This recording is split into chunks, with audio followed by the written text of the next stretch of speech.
We finally found it. Are you ready? Are you ready for this? 200 proofs. Earth is not a spinning ball remastered. Hallelujah!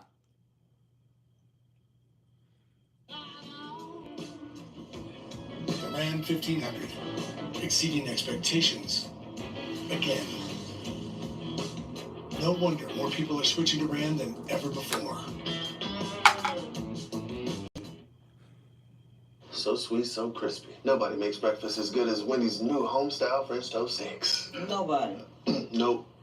Keep talking. I can't hear you. I should probably stop. Choose wisely. Choose Wendy's new home-style French toast sticks.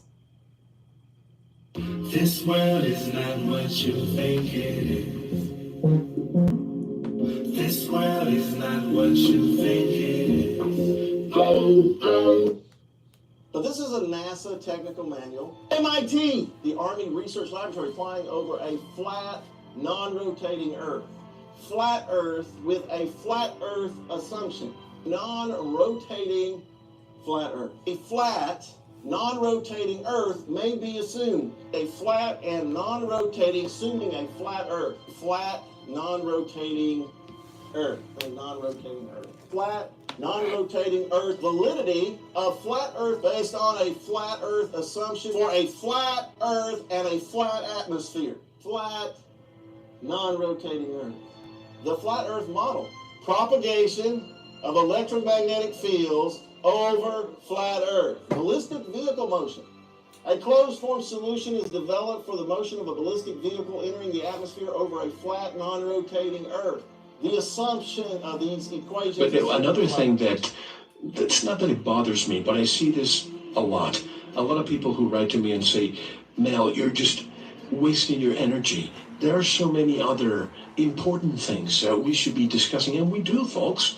We've had Eric last year. We've had, a few other people. We have Jeffrey Grubb coming in a few days. These are people that I've had before who are talking about this, and I think we should listen. But why do they continue to say we have so many other problems? Why are you focusing on this destruction? Well, if they haven't looked into it at all, I can see how they would think that way, and I kind of thought that way years ago as well, that, well, it's just the shape of the Earth. What does that matter? And does it really matter whether it's this shape or that shape? So if you think of it on that level, then sure, it seems insignificant, and it seems like it could be a waste of time, even if it was true. But if you think of it a little deeper than that, and you think of it as being the most fundamental lie, is where we are, what we're doing here, the earth beneath our feet, the lights in the sky above us, what they actually are. And if we've been lied about all of these, as well as the Big Bang and evolution and the way that we supposedly got here and the purpose we may or may not have in this nihilistic cosmology that they've presented with us, it becomes a big deal. And when you look at the potential for a truth like this, a truth that has been suppressed for 500 years now, the flat earth truth, if that gets out and it is shown that every government, every university, every pundit, every television station is lying knowingly and censoring this truth, what happens when it actually gets out? The kind of restructuring of society and the system that truthers are looking for, that people know we need, is what can happen and what will happen and what must happen if this truth gets out, because this is huge. It is the truth. I guarantee anyone who's never heard of this before, look into the flat earth. The earth is flat, just like it appears on the horizon. The earth is motionless, just as you feel motionless. Everything in the sky revolves around us, just as it appears if you look up and use your own eyes, your own senses. Everything that your senses tell you is what's happening. But you've been fed a false system. You've been shown CGI images with a ball earth with a horizon that curves. You've been shown more CGI images with a ball earth that spins. You've been shown planets that spin like billiard balls around each other in many different directions at many different speeds simultaneously. You've been shown all these things in CGI format. You've had Freemasons lie to you and tell you they've seen it for themselves, but you've never seen it for yourself. You've just been lied to and shown pictures, and you believe those.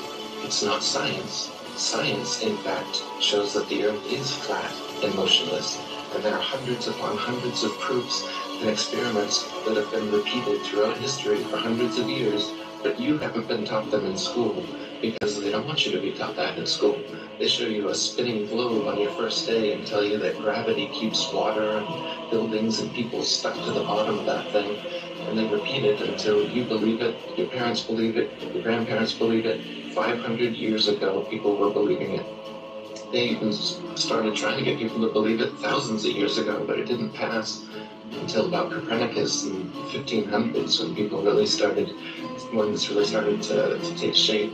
So the reason that some of the pseudo-truthers, so to speak, or just mainstream sheeple don't want this to get out and say that it's a distraction, it's because they don't know how far-reaching the implications of a truth this deep actually surfacing would be. It's like holding a balloon underwater. When you let go, that thing's just gonna rush to the surface, the water's gonna go flying, and that's what we need. It's exactly what we need. So that's what I'm working towards doing here.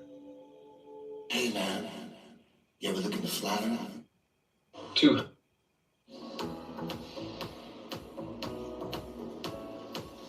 If your moderate to severe Crohn's disease or ulcerative colitis symptoms are stopping you in your tracks, choose Stellara from the start and move toward lasting remission. Stellara can provide relief after the first dose, and only Stellara offers injections every 2 months, which you may be able to give yourself at home after just one IV dose. So instead of 200 Proofs Earth is Not a Spinning Ball by Eric Dubay. 1. The horizon always appears perfectly flat 360 degrees around the observer regardless of altitude. All amateur balloon, rocket, plane, and drone footage show completely flat horizon over 20 plus miles high. Only NASA and other government space agencies show curvature in their fake CGI photos and videos. 2. The horizon always rises to the eye level of the observer as altitude is gained, so you never have to look down to see it. If Earth were in fact a globe, no matter how large, As you ascended, the horizon would stay fixed and the observer would have to tilt looking down further and further to see it. 3. The natural physics of water is to find and maintain its level. If Earth were a giant sphere tilted, wobbling, and hurtling through infinite space, then truly flat, consistently level surfaces would not exist here. But since Earth is in fact an extended flat plane, this fundamental physical property of fluids finding and remaining level is consistent with experience and common sense. 4. Rivers run down to sea level, finding the easiest course, north, south, east, west, and all other intermediary directions over the Earth at the same time. If Earth were truly a spinning ball, then many of these rivers would be impossibly flowing uphill. For example, the Mississippi, in its 3,000 miles, would have to ascend 11 miles before reaching the Gulf of Mexico. 5. One portion of the Nile River flows for 1,000 miles with a fall of only 1 foot. Parts of the West African Congo, according to the supposed inclination and movement of the ball Earth, would be sometimes running uphill and sometimes down. This would also be the case for the Parana, Paraguay, and other long rivers. 6. If Earth were a ball 25,000 miles in circumference, as NASA and modern astronomy claim, spherical trigonometry dictates the surface of all standing water must curve downward an easily measurable 8 inches per mile, multiplied by the square of the distance. This means, along a 6-mile channel of standing water, the Earth would dip 6 feet on either end from the central peak. Every time such experiments have been conducted, however, standing water has proven to be perfectly level. 7. Surveyors, engineers, and architects are never required to factor the supposed curvature of the Earth into their projects. Canals, railways, bridges, and tunnels, for example, are always cut and laid horizontally, often over hundreds of miles without any allowance for curvature. 8.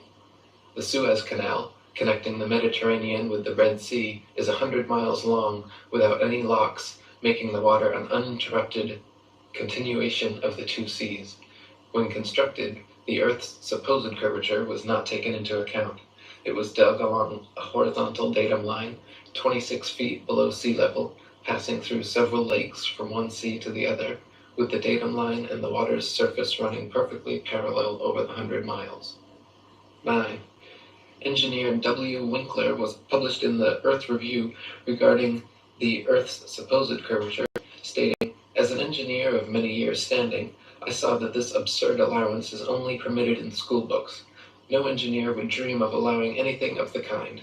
I have projected many miles of railways and many more of canals, and the allowance has not even been thought of, much less allowed for.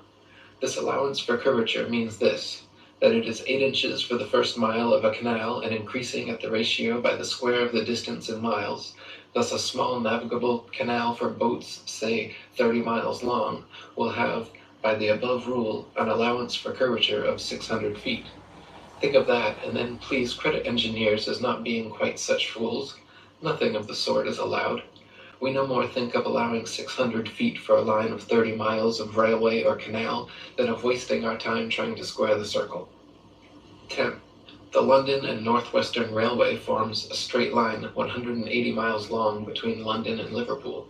The railroad's highest point midway at Birmingham Station is only 240 feet above sea level. If the world were actually a globe, however, curving 8 inches per mile squared, the 180-mile stretch of rail would form an arc with the center point at Birmingham raised over a mile, a full 5,400 feet above London and Liverpool. 11.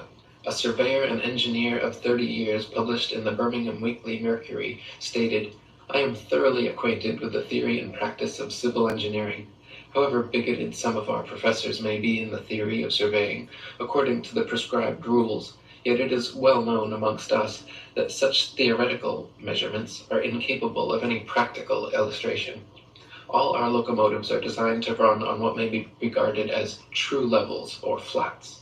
There are, of course, partial inclines or gradients here and there, but they are always accurately defined and must be carefully traversed. But anything approaching to 8 inches in the mile, increasing as the square of the distance, could not be worked by any engine that was ever yet constructed. Taking one station with another, all over England and Scotland, it may be stated that all the platforms are on the same relative level. The distance between eastern and western coasts of England may be set down as 300 miles. If the prescribed curvature was indeed as represented, the central stations at Rugby or Warwick ought to be close upon 3 miles higher than a cord drawn from the two extremities. If such was the case, there is not a driver or a stoker within the kingdom that would be found to take charge of the train. We can only laugh at those of your readers who seriously give us credit for such venturesome exploits as running trains round spherical curves. Horizontal curves on levels are dangerous enough. Vertical curves would be 1,000 times worse, and with our rolling stock constructed as at present, physically impossible. 12. The Manchester Ship Canal Company, published in the Earth Review, stated, "It is customary in railway and canal constructions for all levels to be referred to a datum which is nominally horizontal and is so shown on all sections. It is not the practice in laying out public works to make allowances for the curvature of the earth." 13.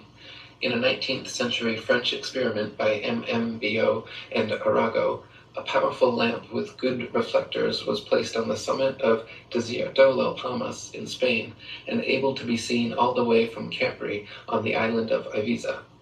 Since the elevation of the 2 points were identical and the distance between covered nearly 100 miles, if the Earth were a ball 25,000 miles in circumference, the light should have been more than 6,600 feet, 1.25 miles, below the line of sight.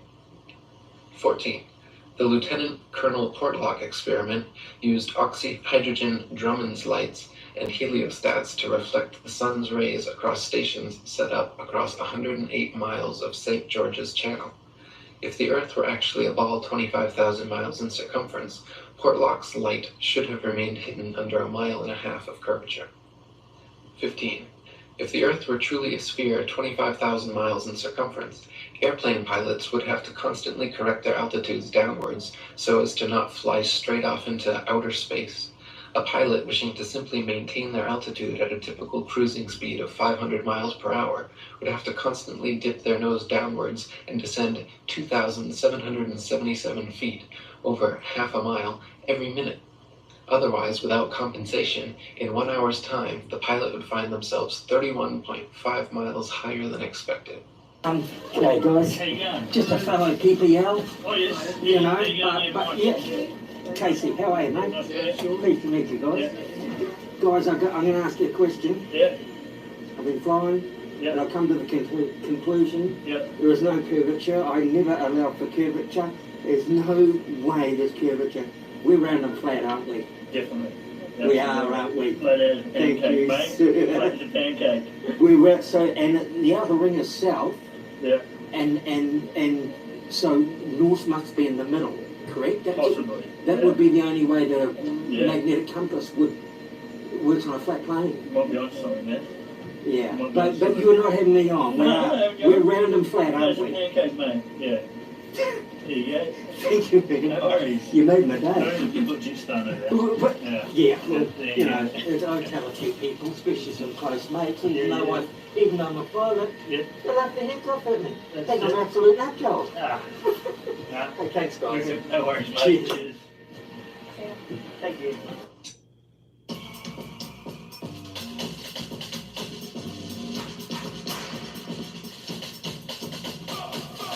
Digital controls for your spending and saving. Free with every account. True story. Welcome to Huntington.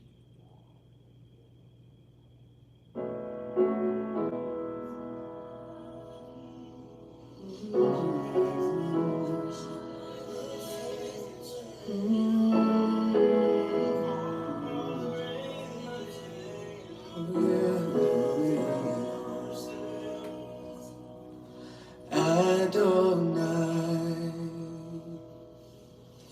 Elohim, great I am, lives in me, El Shaddai, Prince of Peace, Emmanuel,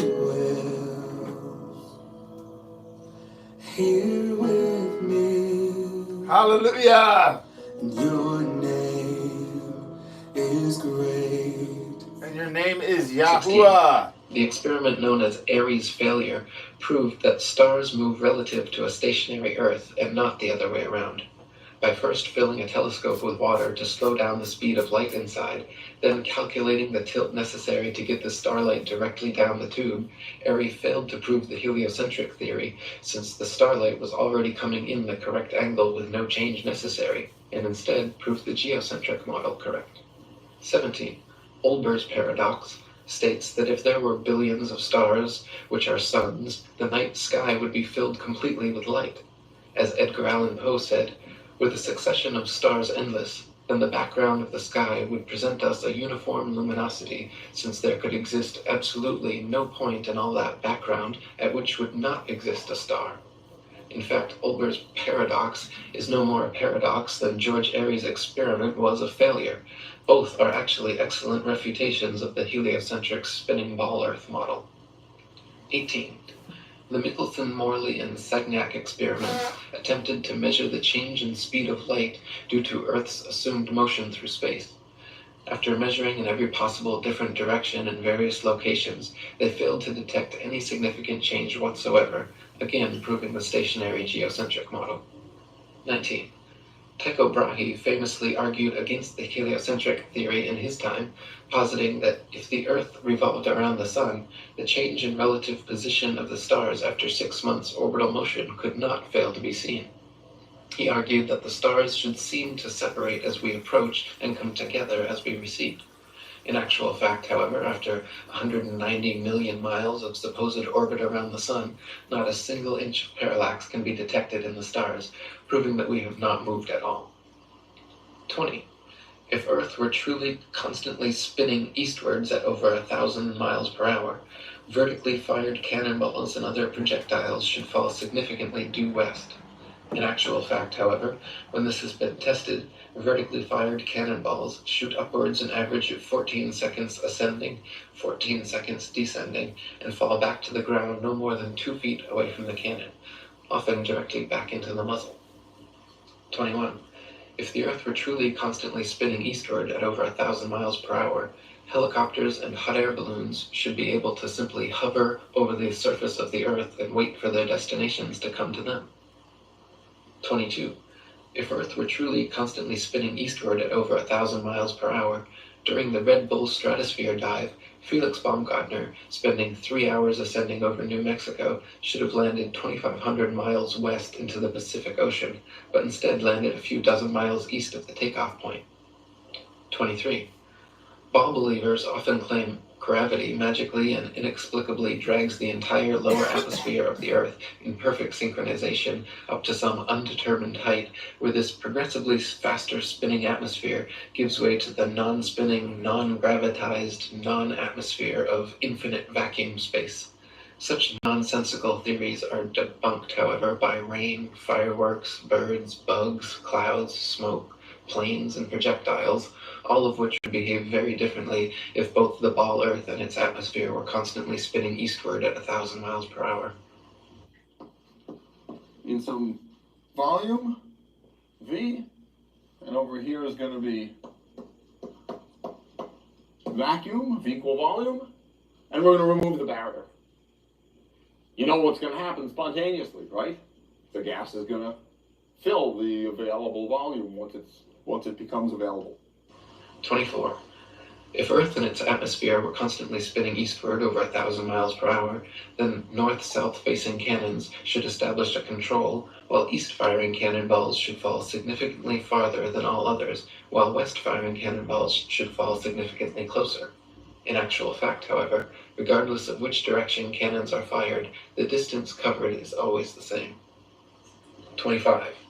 If Earth and its atmosphere were constantly spinning eastwards over 1,000 miles per hour, then the average commercial airliner, traveling 500 miles per hour, should never be able to reach its eastward destinations before they come speeding up from behind. Likewise, westward destinations should be arrived at thrice the speed, but this is not the case. 26. Quoting Heaven and Earth by Gabrielle Henriette, If flying had been invented at the time of Copernicus, there is no doubt that he would have soon realized that his contention regarding the rotation of the Earth was wrong, on account of the relation existing between the speed of an aircraft and that of the Earth's rotation. If the Earth rotates, as it is said, at 1,000 miles an hour, and a plane flies in the same direction at only 500 miles, it is obvious that its place of destination will be farther removed every minute. On the other hand, if flying took place in the opposite direction to that of the rotation, a distance of 1,500 miles would be covered in 1 hour instead of 500, since the speed of the rotation is to be added to that of the plane. It could also be pointed out that such a flying speed of 1,000 miles an hour, which is supposed to be that of the Earth's rotation, has recently been achieved, so that an aircraft flying at this rate in the same direction as that of the rotation could not cover any ground at all. It would remain suspended in midair over the spot from which it took off, since both speeds are equal. 27. If Earth and its atmosphere were constantly spinning eastwards over 1,000 miles per hour, landing airplanes on such fast-moving runways, which face all manner of directions, north, south, east, west, and otherwise, would be practically impossible. Yet, in reality, such fictional concerns are completely negligible. 28. If the Earth and its atmosphere were constantly spinning eastwards over 1,000 miles per hour, then clouds, wind, and weather patterns could not casually and unpredictably go every which way, with clouds often traveling in opposing directions at varying altitudes simultaneously.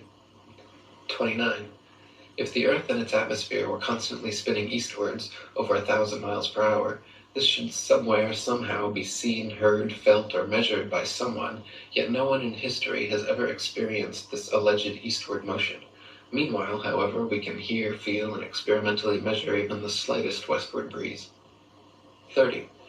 In his book South Sea Voyages, Arctic and Antarctic explorer Sir James Clark Ross described his experience on the night of November 27, 1839, and his conclusion that the Earth must be motionless. The sky being very clear, it enabled us to observe the higher stratum of clouds to be moving in an exactly opposite direction to that of the wind, a circumstance which is frequently recorded in our meteorological journal, both in the northeast and southeast trades, and has also often been observed by former voyagers.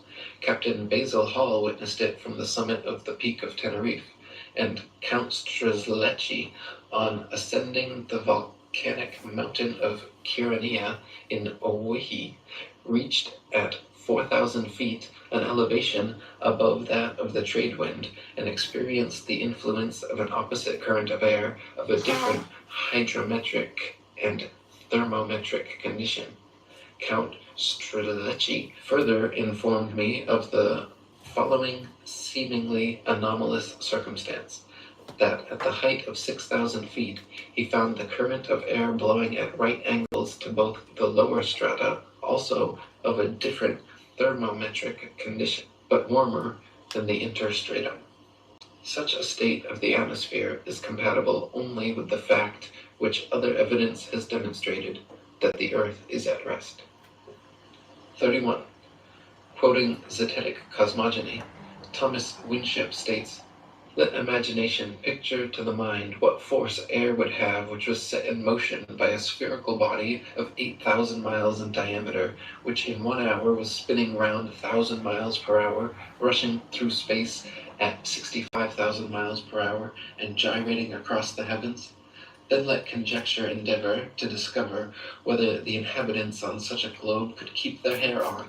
If the Earth globe rotates on its axis at the terrific rate of 1,000 miles per hour, such an immense mass would of necessity cause a tremendous rush of wind in the space it occupied.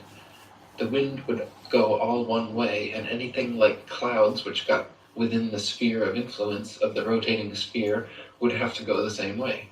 The fact that the Earth is at rest is proved by kite flying." 32. If gravity is credited with being a force strong enough to hold the world's oceans, buildings, people, and atmosphere stuck to the surface of a rapidly spinning ball, then it is impossible for gravity to also simultaneously be weak enough to allow little birds, bugs, and planes to take off and travel freely, unabated in any direction. 33. If gravity is credited with being a force strong enough to curve the massive expanse of oceans around a globular Earth, it would be impossible for fish and other creatures to swim through such forcefully held water. 34. Ship captains in navigating great distances at sea never need to factor the supposed curvature of the Earth into their calculations. Both plain sailing and great circle sailing, the most popular navigation methods, use plane, not spherical trigonometry, making all mathematical calculations on the assumption that the Earth is perfectly flat. If the Earth were in fact a sphere, such an errant assumption would lead to constantly glaring inaccuracies. Plain sailing has worked perfectly fine in both theory and practice for thousands of years, however, and plain trigonometry has time and again proven more accurate than spherical trigonometry in determining distances across the oceans.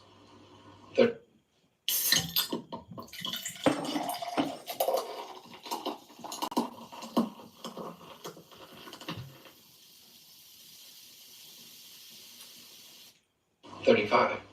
If the Earth were truly a globe, then every line of latitude south of the equator would have to measure a gradually smaller and smaller circumference the farther south traveled. If, however, the Earth is an extended plane, then every line of latitude south of the equator should measure a gradually larger and larger circumference the farther south traveled.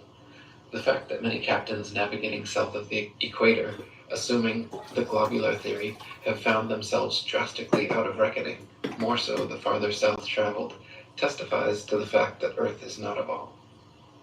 36.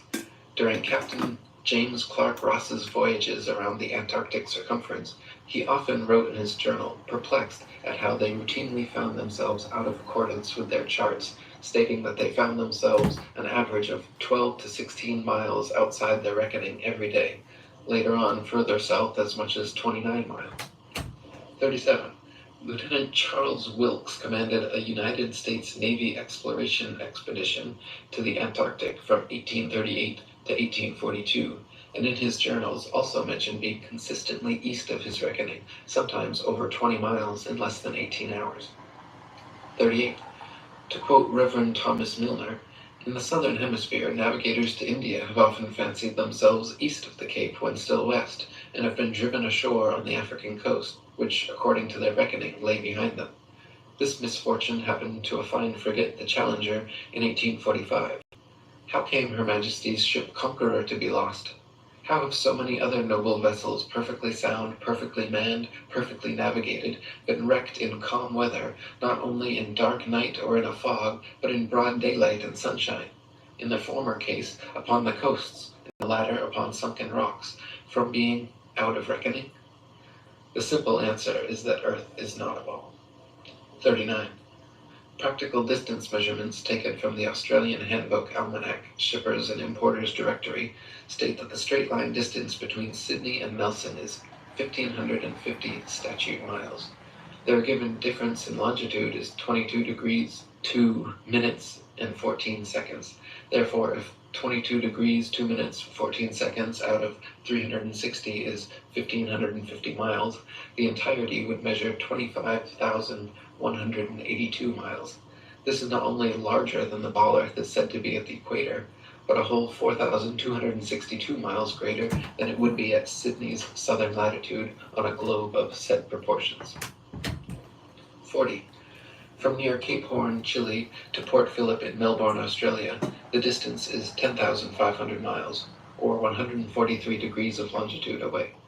Factoring in the remaining degrees to 360 makes for a total distance of 26,430 miles around this particular latitude, which is over 1,500 miles wider than the Earth is supposed to be at the equator, and many more thousands of miles wider than it is supposed to be at such southern latitudes. 41. Similar calculations made from the Cape of Good Hope, South Africa to Melbourne, Australia, at an average latitude of 35.5 degrees south, have given an approximate figure of over 25,000 miles, which is again equal to or greater than the Earth's supposed greatest circumference at the equator. Calculations from Sydney, Australia to Wellington, New Zealand, at an average of 37.5 degrees south, have given an approximate circumference of 25,500 miles, greater still.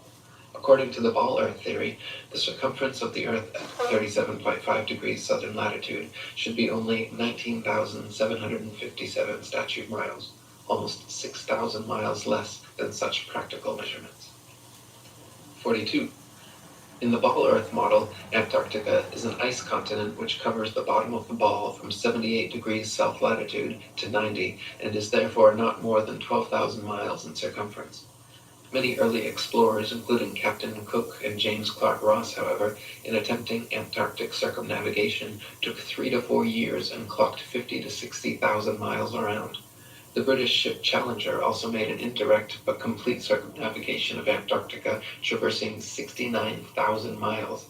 This is entirely inconsistent with the ball model. 43.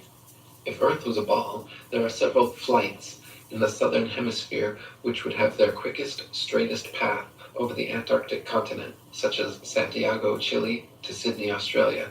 Instead of taking the shortest, quickest route in a straight line over Antarctica, all such flights detour all manner of directions away from Antarctica, instead claiming the temperature is too cold for airplane travel. Considering the fact that there are plenty of flights to, from, and over Antarctica, and NASA claims to have technology keeping them in conditions both far colder and far hotter than any experienced on Earth, such an excuse is clearly just an excuse, and these flights aren't made because they're impossible. 44. If Earth was a ball and Antarctica was too cold to fly over, the only logical way to fly from Sydney to Santiago would be a straight shot over the Pacific, staying in the southern hemisphere the entire way. Refueling could be done in New Zealand or other southern hemisphere destinations along the way, if absolutely necessary. In actual fact, however, Santiago to Sydney flights go into the northern hemisphere, making stopovers at LAX and other North American airports before continuing back down to the southern hemisphere. Such ridiculously wayward detours make no sense on the globe, but make perfect sense and form nearly straight lines when shown on a flat Earth map. 45. On a ball Earth, Johannesburg, South Africa to Perth, Australia should be a straight shot over the Indian Ocean, with convenient refueling possibilities on Mauritius or Madagascar. In actual practice, however, most Johannesburg to Perth flights curiously stop over either in Dubai, Hong Kong, or Malaysia, all of which make no sense on the ball, but are completely understandable when mapped on a flat Earth. 46. On a ball Earth, Cape Town, South Africa to Buenos Aires, Argentina should be a straight shot over the Atlantic following the same line of latitude across. But instead, every flight goes to connecting locations in the northern hemisphere first, stopping over anywhere from London to Turkey to Dubai. Once again, these make absolutely no sense on the globe, but are completely understandable options when mapped on a flat Earth. 47.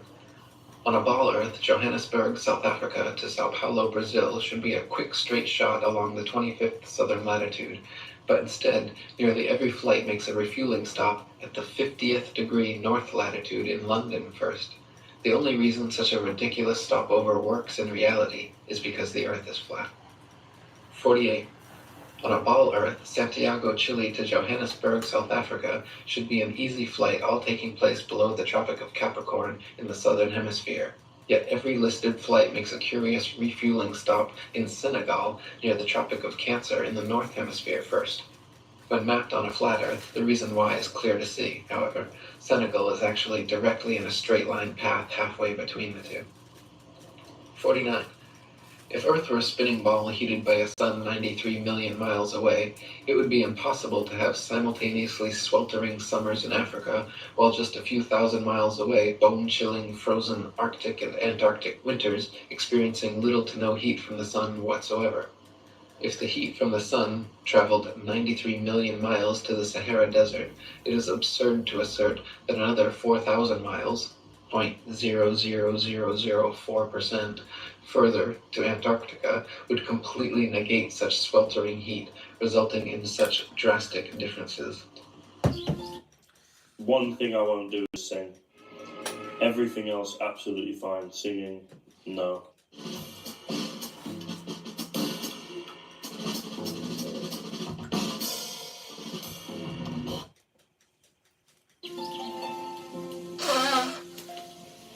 Mine's not working.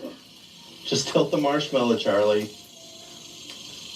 Still working. No. Charlie, tilt at 23.5 degrees.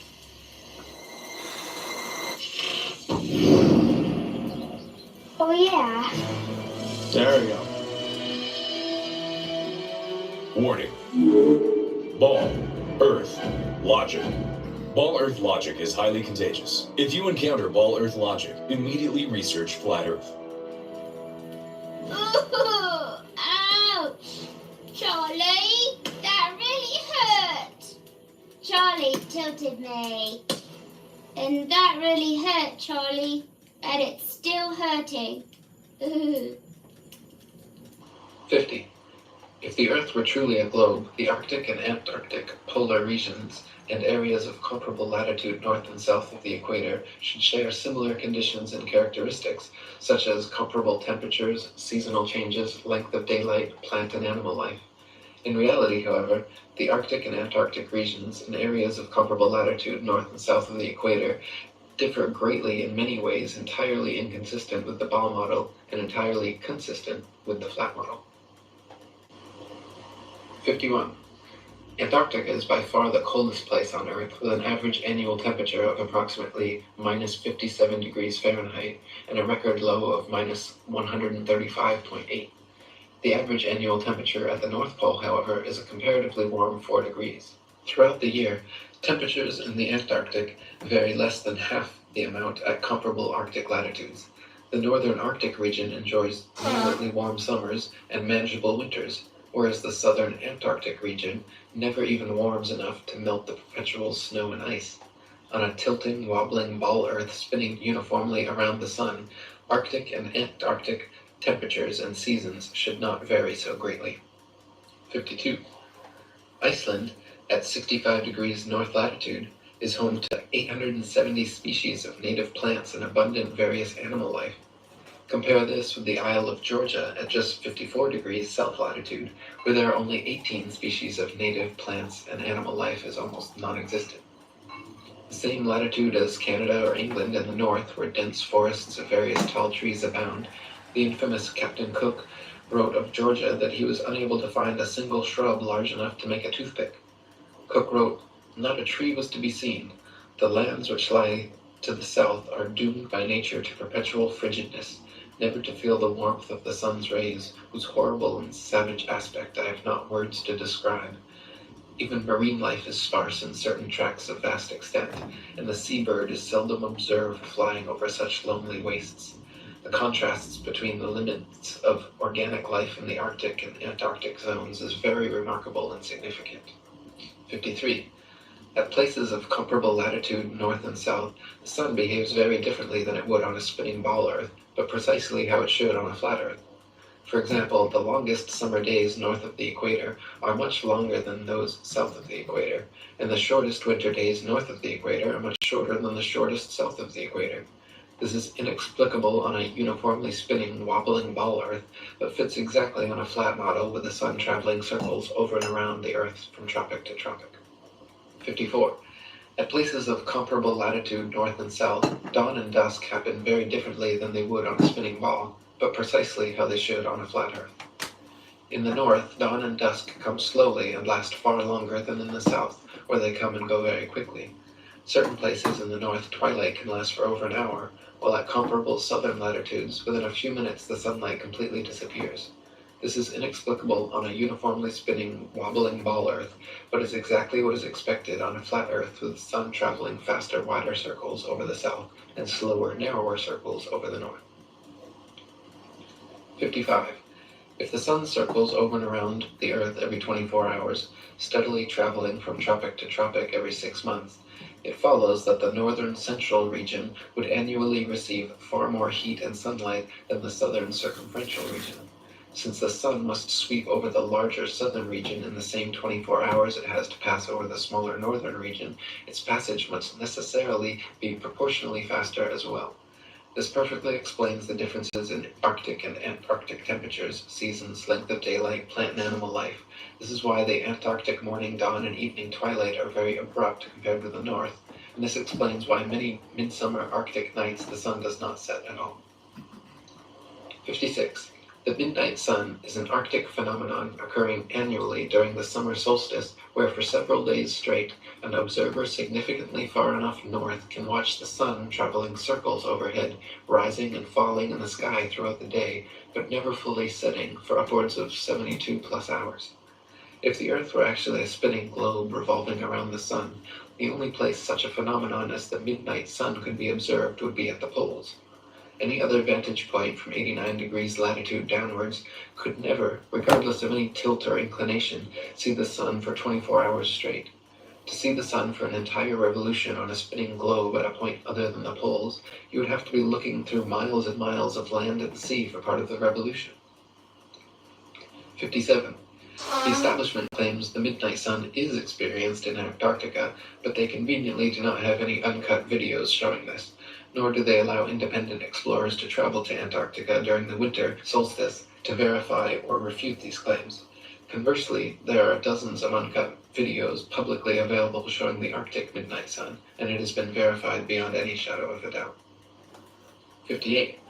The Royal Belgian Geographical Society, in their Expedition Antarctique Belge, recorded that during the most severe part of the Antarctic winter, from 71 degrees south latitude onwards, the sun sets on May 17th and is not seen above the horizon again until July 21st. This is completely at odds with the ball Earth theory, but easily explained by the flat Earth model. The midnight sun is seen from high altitudes in extreme northern latitudes during Arctic summer because the sun, at its innermost cycle, is circling tightly enough around the polar center that it remains visible above the horizon for someone at such a vantage point. Likewise, in extreme southern latitudes during Arctic summer, the sun completely disappears from view for over 2 months because there, at the northern tropic, the innermost arc of its boomerang journey, the sun is circling the northern center too tightly to be seen from the southern circumference. 59. Quoting Gabrielle Henriette, the theory of the rotation of the Earth may once and for all be definitely disposed of as impracticable by pointing out the following inadvertence. It is said that the rotation takes 24 hours and that its speed is uniform, in which case, necessarily, days and nights should have an identical duration of 12 hours each all the year round. The sun should invariably rise in the morning and set in the evening at the same hours, with the result that it would be the equinox every day from the 1st of January to the 31st of December. One should stop and reflect on this before saying that the Earth has a movement of rotation.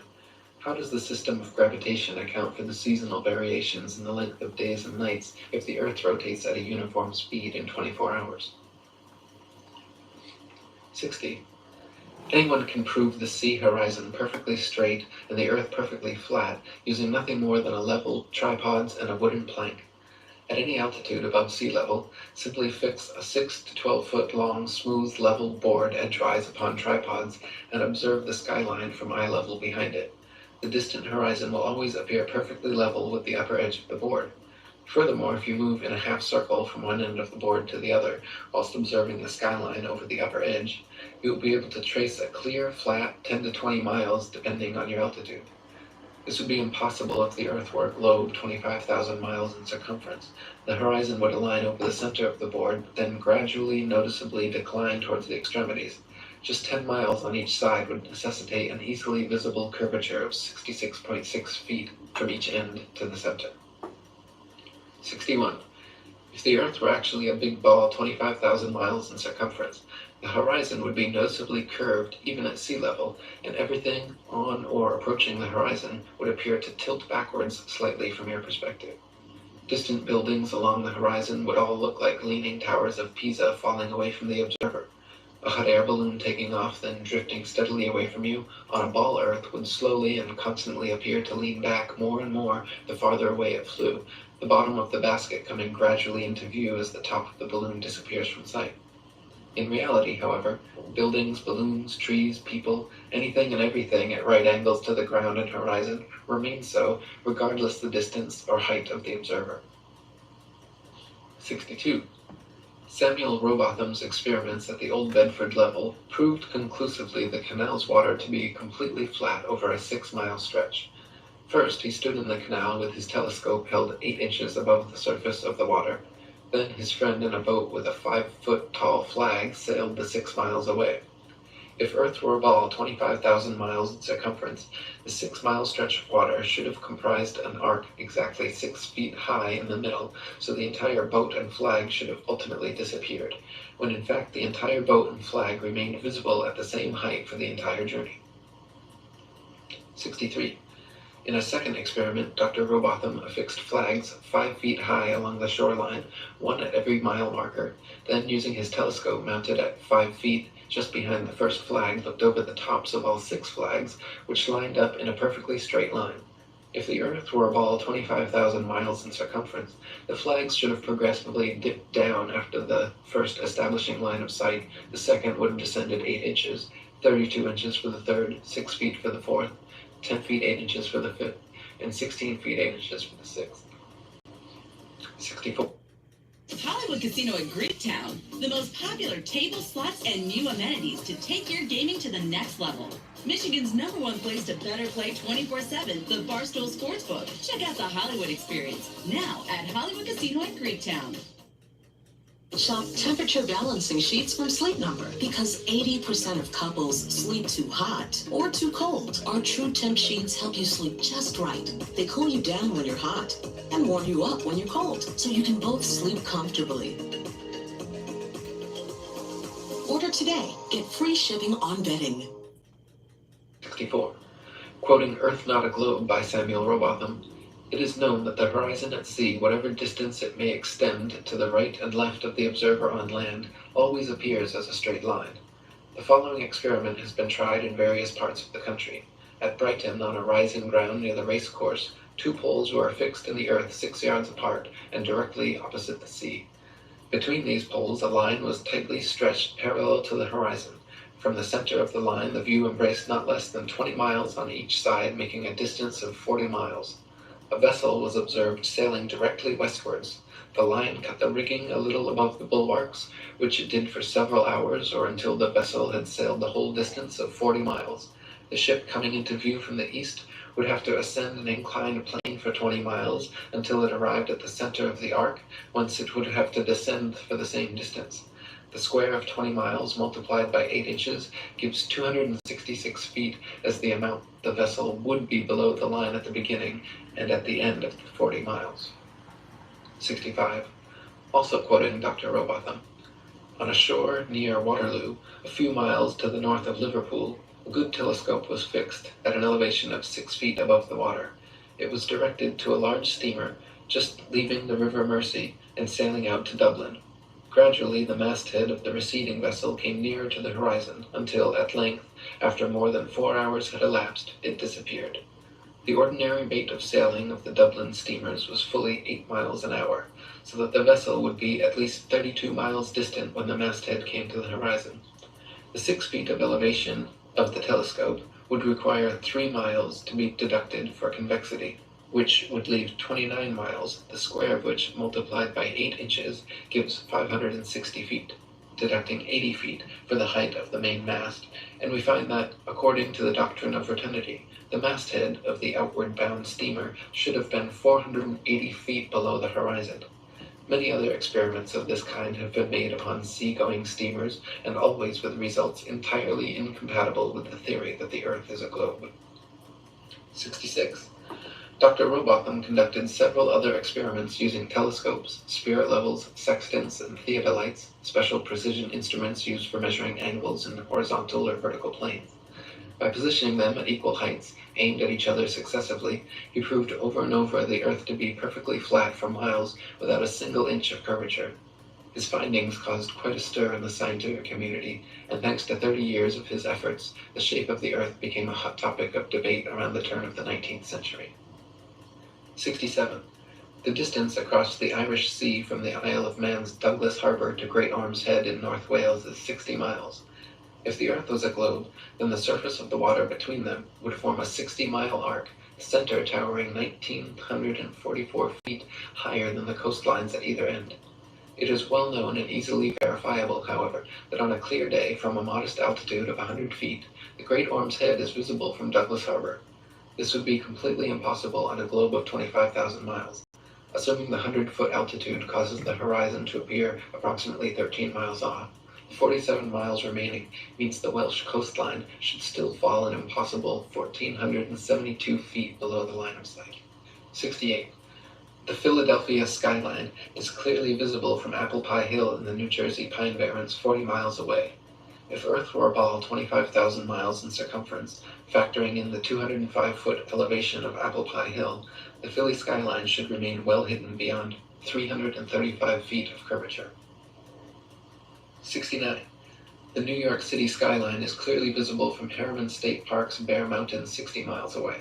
If Earth were a ball 25,000 miles in circumference, viewing from Bear Mountain's 1,283-foot summit, the Pythagorean theorem determining distance to the horizon being 1.23 times the square root of the height in feet, New York City skyline should be invisible behind 170 feet of curved Earth. 70. From Washington's Rock in New Jersey, at just a 400-foot elevation, it is possible on a clear day to see the skylines of both New York and Philadelphia in opposite directions at the same time, covering a total distance of 120 miles. If Earth were a ball 25,000 miles in circumference, both of these skylines should be hidden behind over 800 feet of Earth's curvature. And near State Park, this is from Joshua Nowicki, and what you're seeing here is a mirage. You typically would not be able to see this from the Lake Michigan shore. We talked about this last night. Conditions are right on the lake that we're actually seeing a mirage of the Chicago skyline. 71. It is often possible to see the Chicago skyline from sea level 60 miles away across Lake Michigan. In 2015, after photographer Joshua Nowicki photographed this phenomenon, several news channels quickly claimed his picture to be a superior mirage, an atmospheric anomaly caused by temperature inversion. While these certainly do occur, the skyline in question was facing right side up and clearly seen, unlike a hazy, illusory mirage, and on a ball Earth 25,000 miles in circumference should be 2,400 feet below the horizon. 72. October. Yeah. And offers rewrites so your ideas come through clearly. Try Grammarly today at Grammarly.com. October 16, 1854, the Times newspaper reported the Queen's visit to Great Grimsby from Hull, recording they were able to see the 300-foot-tall dock tower from 70 miles away. My mind On up. a ball Earth 25,000 miles in circumference, factoring their 10-foot elevation above the water and the tower's 300-foot height at 70 miles away, the dock tower should have remained an entire 2,600 feet below the horizon. 73. In 1872, Captain Gibson and crewmates, sailing the ship Thomas Wood from China to London, reported seeing the entirety of St. Helena Island on a clear day from 75 miles away. Factoring in their height during measurement on a ball Earth 25,000 miles in circumference, it was found the island should have been 3,650 feet below their line of sight. 74. From Genoa, Italy, at a height of just 70 feet above sea level, the island of Gorgona can often be seen 81 miles away. If Earth were a ball 25,000 miles in circumference, Gorgona should be hidden beyond 3,332 feet of curvature. 75. From Genoa, Italy, at a height of just 70 feet above sea level, the island of Corsica can often be seen 99 miles away. If Earth were a ball 25,000 miles in circumference, Corsica should fall 5,245 feet, almost an entire mile below the horizon. 76. From Genoa, Italy, 70 feet above sea level, the island of Caprea, 102 miles away, can often be seen as well. If Earth were a ball 25,000 miles in circumference, Caprea should always remain hidden behind 5,605 feet, over a mile of supposed curvature. 77. Also from Genoa, on bright clear days, the island of Elba can be seen an incredible 125 miles away. If Earth were a ball 25,000 miles in circumference, Elba should be forever invisible behind 8,770 feet of curvature. 78. From Anchorage, Alaska, at an elevation of 102 feet, on clear days, Mount Foraker can be seen with the naked eye 120 miles away.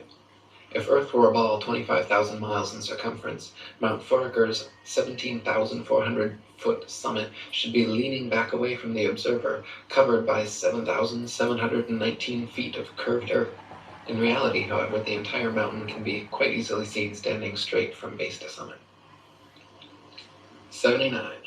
From Anchorage, Alaska, at an elevation of 102 feet, on clear days, Mount McKinley can be seen with the naked eye from 130 miles away. If Earth were a ball 25,000 miles in circumference, Mount McKinley's 20,320-foot summit should be leaning back away from the observer and almost half covered by 9,220 feet of curved earth. In reality, however, the entire mountain can be quite easily seen standing straight from base to summit. 80. In Chambers' Journal, February 1895, a sailor near Mauritius in the Indian Ocean reported having seen a vessel which turned out to be an incredible 200 miles away. The incident caused much heated debate in nautical circles at the time, gaining further confirmation in Aden, Yemen, where another witness reported seeing a missing Bombay steamer from 200 miles away. He correctly stated the precise appearance, location, and direction of the steamer, all later corroborated and confirmed correct by those on board. Such sightings are absolutely inexplicable if the Earth were actually a ball 25,000 miles around, as ships 200 miles distant would have to fall approximately 5 miles below line of sight. 81. The distance from which various lighthouse lights around the world are visible at sea far exceeds what could be found on a ball Earth 25,000 miles in circumference. For example, the Dunkirk light in southern France, at an altitude of 194 feet, is visible from a boat 10 feet above sea level, 28 miles away. Spherical trigonometry dictates that if the Earth was a globe with the given curvature of 8 inches per mile squared, this light should be hidden 190 feet below the horizon. 82. The Port Nicholson light in New Zealand is 420 feet above sea level and visible from 35 miles away, where it should be 220 feet below the horizon. 83. The Icaro light in Norway is 154 feet above high water and visible from 28 statute miles, where it should be 230 feet below the horizon. 84. The light at Madras on the Esplanade is 132 feet high and visible from 28 miles away, where it should be 250 feet below the line of sight. 85. The Cordonan light on the west coast of France is 207 feet high and visible from 31 miles away, where it should be 280 feet below the line of sight. 86. The light at Cape Bonavista, Newfoundland, is 150 feet above sea level and visible at 35 miles, where it should be 491 feet below the horizon. 87. The lighthouse steeple of St. Botolph's Parish Church in Boston is 290 feet tall and visible from over 40 miles away, where it should be hidden a full 800 feet below the horizon. 88. The Isle of Wight Lighthouse in England is 180 feet high and can be seen up to 42 miles away, a distance at which modern astronomers say the light should fall 996 feet below the line of sight. 89. The Cape Legulas Lighthouse in South Africa is 33 feet high, 238 feet above sea level, and can be seen for over 50 miles. If the world were a globe, this light would fall 1,400 feet below an observer's line of sight. 90. The Statue of Liberty in New York stands 326 feet above sea level, and on a clear day can be seen as far as 60 miles away. If the Earth were a globe, that would put Lady Liberty at an impossible 2,074 feet below the horizon. 91. The lighthouse at Port Said, Egypt, at an elevation of only 60 feet, has been seen an astonishing 58 miles away, where, according to modern astronomy, it should be 2,182 feet below the line of sight. 92. The Notre Dame Antwerp spire stands 403 feet high from the foot of the tower, with Strasbourg measuring 468 feet above sea level. With the aid of a telescope, ships can be distinguished on the horizon, and captains declare they can see the cathedral spire from an amazing 150 miles away. If the Earth were a globe, however, at that distance the spire should be an entire mile, 5,280 feet below the horizon. 93. The St. George's Channel between Holyhead and Kingstown Harbour near Dublin is 60 miles across. When halfway across, a ferry passenger will notice behind them the light on Holyhead Pier, as well as in front of them the Poolbeg light in Dublin Bay. The Holyhead Pier light is 44 feet high, while the Poolbeg lighthouse 68 feet. Therefore, a vessel in the middle of the channel, 30 miles from either side, standing on a deck 24 feet above the water, can clearly see both lights. On a ball Earth 25,000 miles in circumference, however, both lights should be hidden well below both horizons by over 300 feet. 94. From the highland near Portsmouth Harbour in New Hampshire, England, looking across Spithead to the Isle of Wight, the entire base of the island, where water and land come together, composes a perfectly straight line, 22 statute miles long. According to the ball Earth theory, the Isle of Wight should decline 80 feet from the center on each side to account for the necessary curvature. The crosshairs of a good theodolite directed there, however, have repeatedly shown the land and water line to be perfectly level. Change is a choice. Old or green. Outdated or smart. Past or future. A choice to better Michigan's future. To become a force of change. 95. On a clear day from the High Head near Douglas Harbour on the Isle of Man, the whole length of the coast of North Wales is often plainly visible to the naked eye. From the Point of Ayr at the mouth of the River Dee to Holyhead comprises a 50-mile stretch which has also been repeatedly found to be perfectly horizontal. If the Earth actually had curvature of 8 inches per mile squared, as NASA and modern astronomy claim, the 50-mile length of Welsh coast seen along the horizon in Liverpool Bay would have to decline from the center point an easily detectable 416 feet on each side. 96. From 100 Proofs the Earth is Not a Globe by William Carpenter. If we take a journey down Chesapeake Bay by night, we shall see the light exhibited at Sharp's Island for an hour before the steamer gets to it.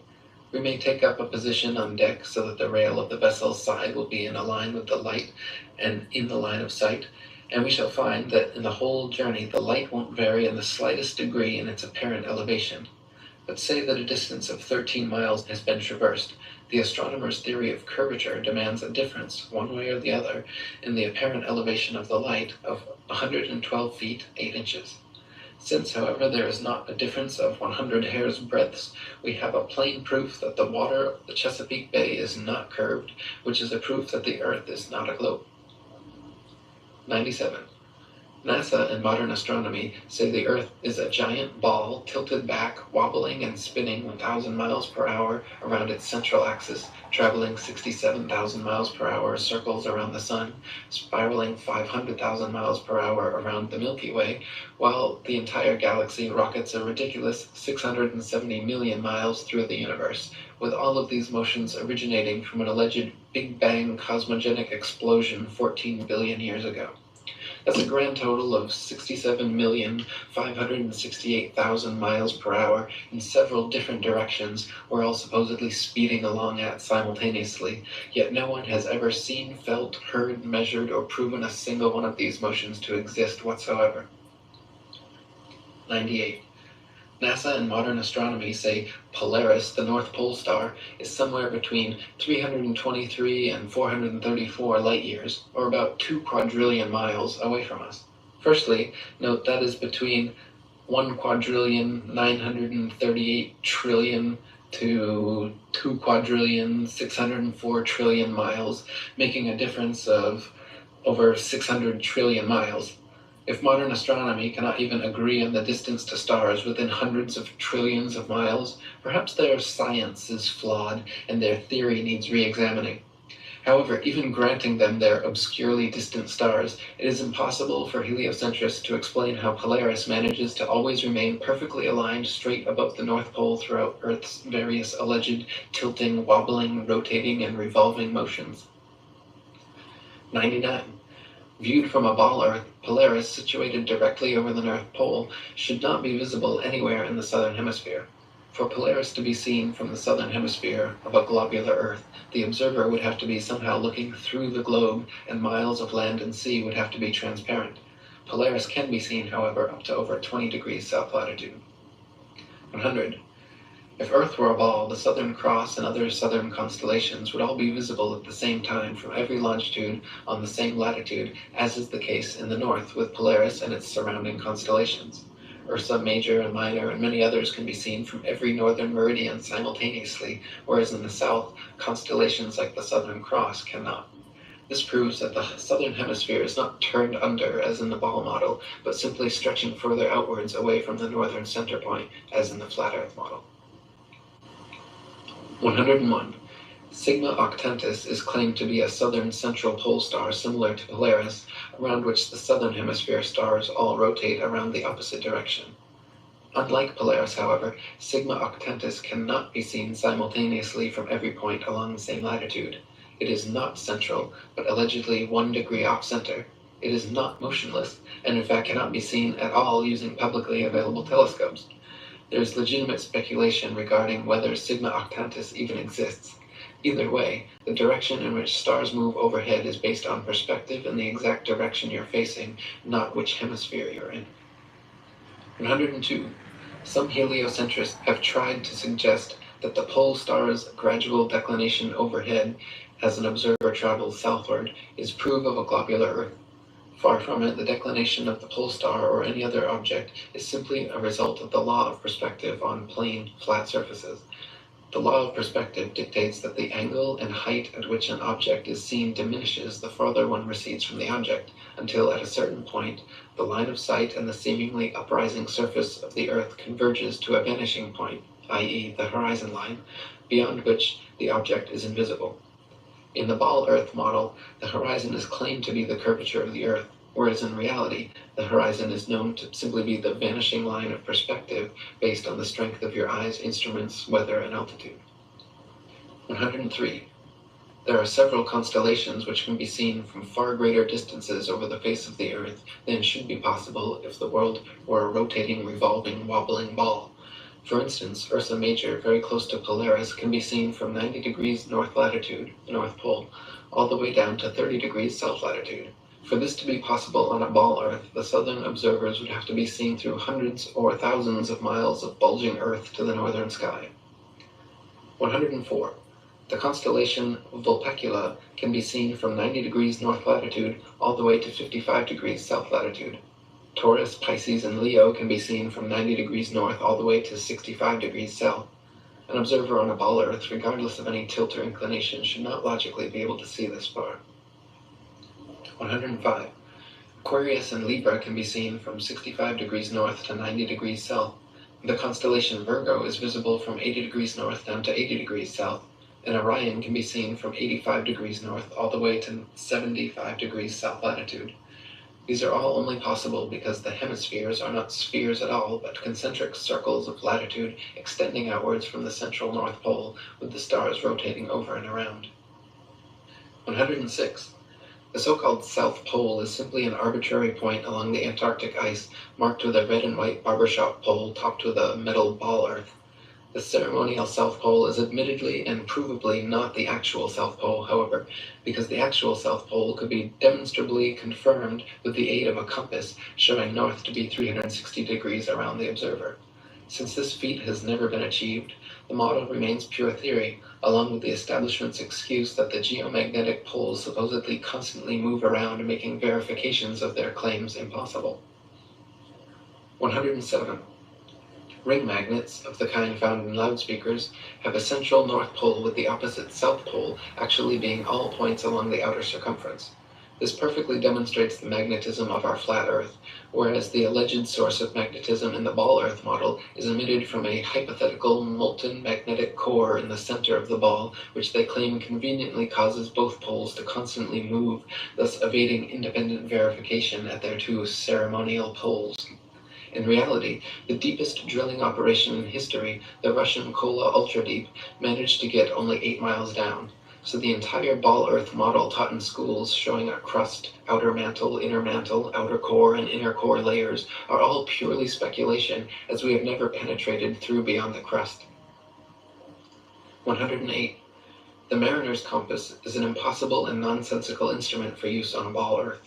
It simultaneously points north and south over a flat surface, yet claims to be pinpointing two constantly moving geomagnetic poles at opposite ends of a spinning sphere originating from a hypothetical molten metal core. If compass needles were actually drawn to the north pole of a globe, the opposing south needle would actually be pointing up and off into outer space. 109. There are no fixed east or west points, just as there is no fixed south. The north central pole is the only proven fixed point on our flat Earth, with south being all straight lines outwards from the pole, east and west being concentric circles at constant right angles 90 degrees from the pole. A westerly circumnavigation of Earth is thus going around with Polaris continually on your right, while an easterly circumnavigation is going around with Polaris always at your left. 110. Magellan and others' east-west circumnavigations of Earth are often quoted as proof of the ball model. In actual fact, however, sailing or flying at right angles to the North Pole and eventually returning to one's original location is no more difficult or mysterious than doing so on a globe. Just as an architect's compass can place its center point on a flat piece of paper and trace a circle either way around the pole, so can a ship or plane circumnavigate a flat Earth. 111. Since the North Pole and Antarctica are covered in ice and guarded no-fly zones, no ships or planes have ever been known to circumnavigate the Earth in north-south directions. The only kind of circumnavigation which could not happen on a flat Earth is north and southbound, which is likely the very reason for the heavily enforced flight restrictions. The fact that there has yet to be a single verified north-to-south circumnavigation of Earth serves as standing proof the world is not a ball.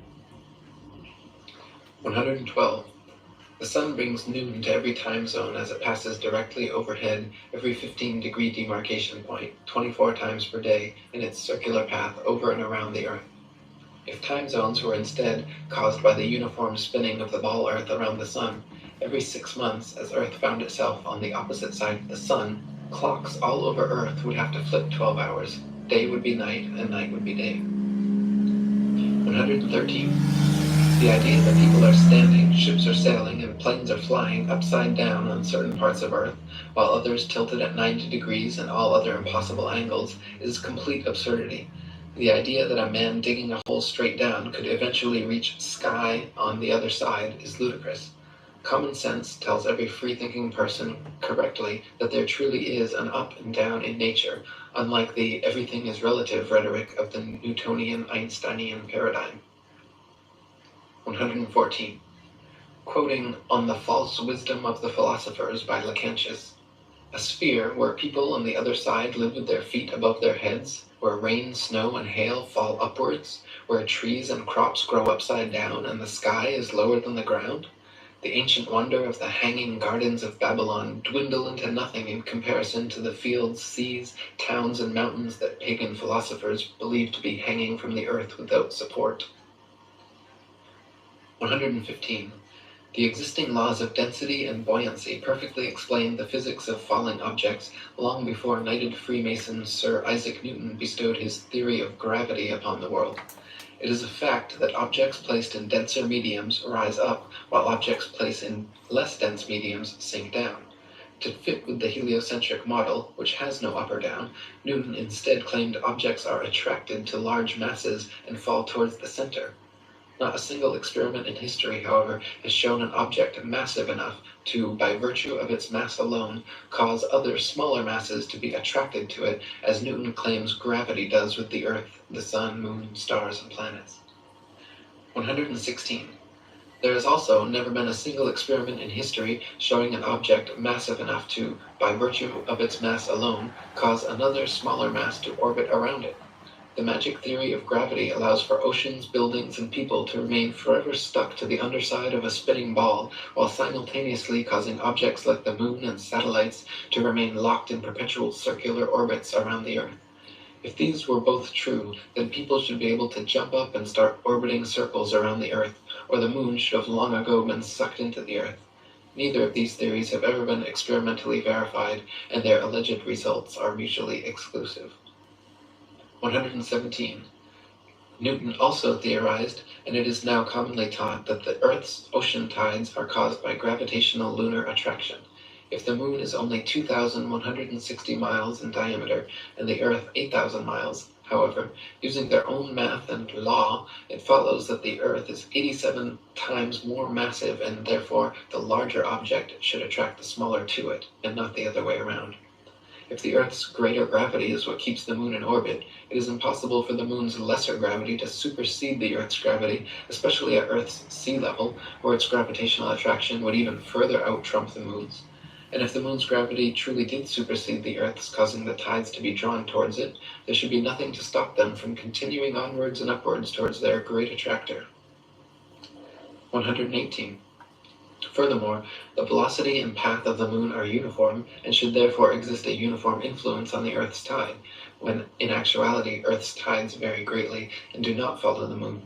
Earth's lakes, ponds, marshes, and other inland bodies of water also inexplicably remain forever outside the Moon's gravitational grasp. If gravity was truly drawing Earth's oceans up to it, all lakes, ponds, and other bodies of standing water should certainly have tides as well. 119. It is claimed that the other planets are spheres, and so therefore Earth must also be a sphere. Firstly, Earth is a plane, not a planet, so the shape of these planets in the sky have no bearing on the shape of the Earth beneath our feet. Secondly, these planets have been known for thousands of years around the world as wandering stars, since they differ from the other fixed stars in their relative motions only. When looked at with an unprejudiced naked eye or through a telescope, the fixed and wandering stars appear as luminous disks of light, not spherical terra firma. The pictures and videos shown by NASA of spherical terra firma planets are all clearly fake computer-generated images and not photographs. 120. The etymology of the word planet actually comes from the late Old English planet, or from Old French planet, from Latin planeta, from Greek planetes, planetae, wandering stars, or to wander of unknown origin, to spread, or notion of spread out, from Latin planum, flat surface, plane, level, plane. They just added a T to our Earth plane, and everyone bought it.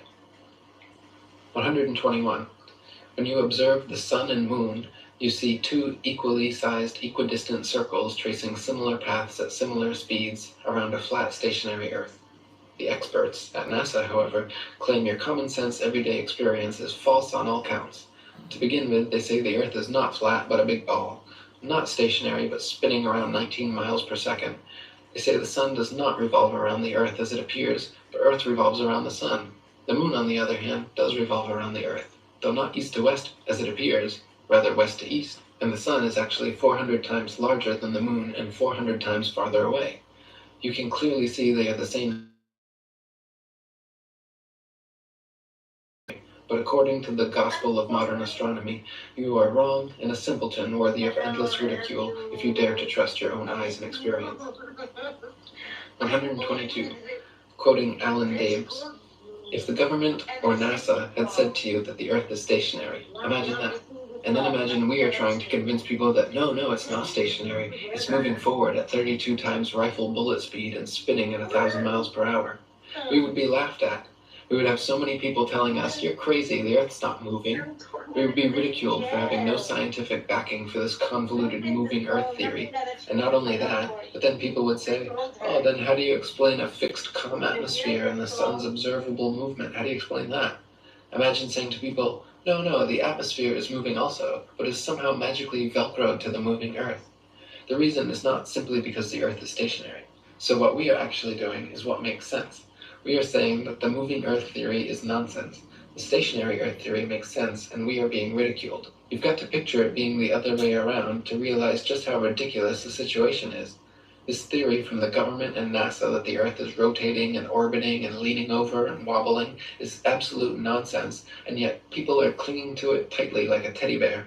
They just can't bring themselves to face the possibility that the Earth is stationary, though all evidence shows it. We feel no movement, the atmosphere hasn't been blown away, we see the sun move from east to west. Everything can be explained by a motionless Earth without bringing in all these assumptions to cover previous assumptions gone bad. 123.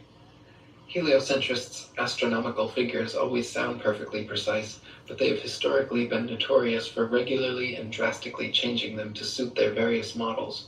For instance, in his time, Copernicus calculated the sun's distance from Earth to be 3,391,200 miles.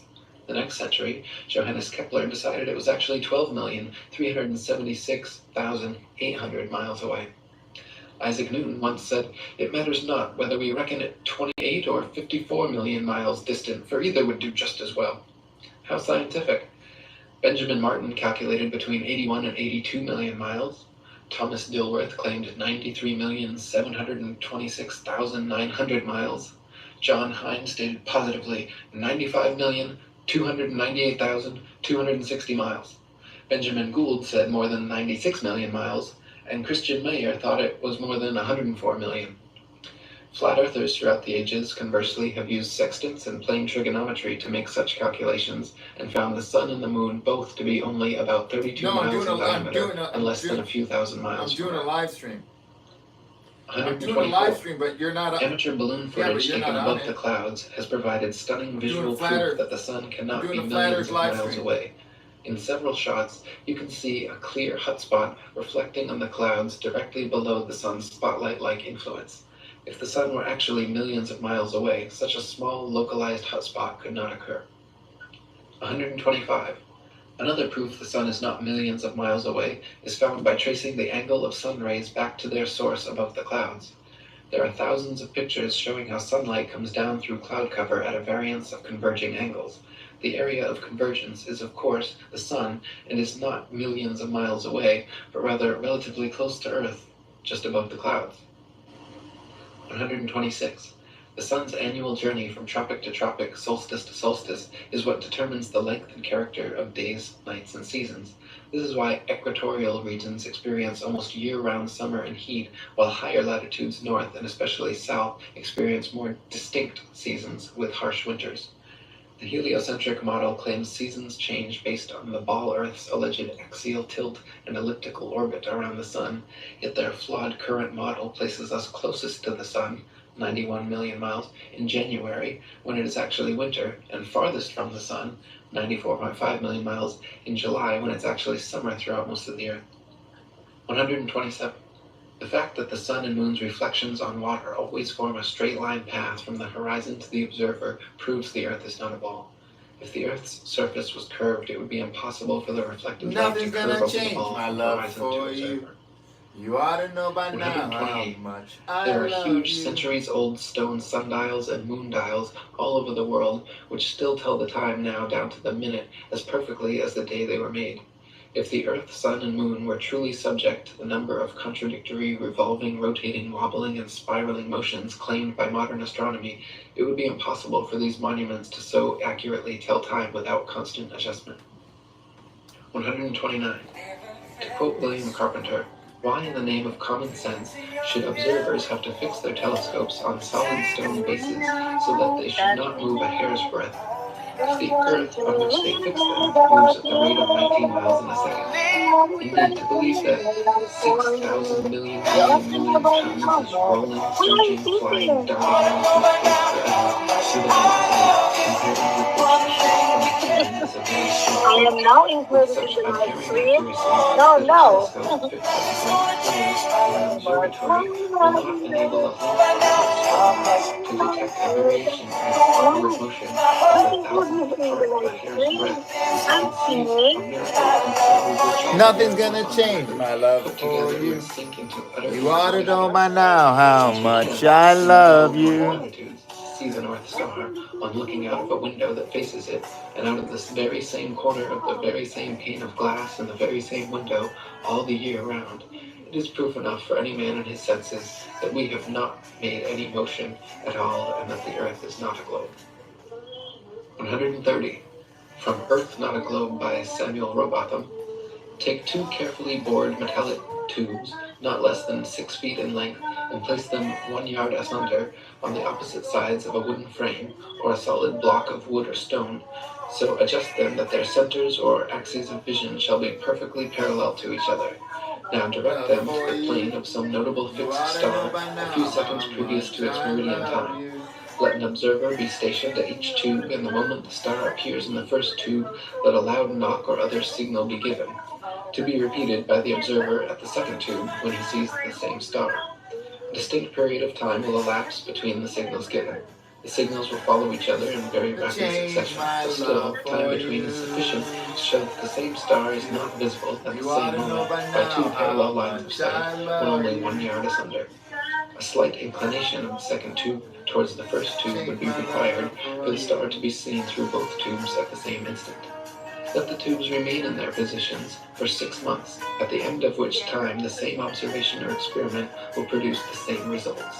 The star will be visible at the same meridian time without the slightest alteration being required in the direction of the tubes, from which it is concluded that if the Earth had moved 1 single yard in an orbit through space, there would at least be observed the slight inclination of the tube which the difference in position of 1 yard had previously required. But as no such difference in the direction of the tube is required, the conclusion is unavoidable that in 6 months a given meridian upon the Earth's surface does not move a single yard, and therefore that the Earth has not the slightest degree of orbital motion. 131. NASA and modern astronomy maintain that the moon is a solid, spherical, Earth-like habitation which man has actually flown to and set foot on.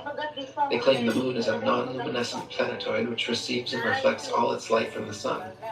The reality is, however, that the moon is observably not a solid body.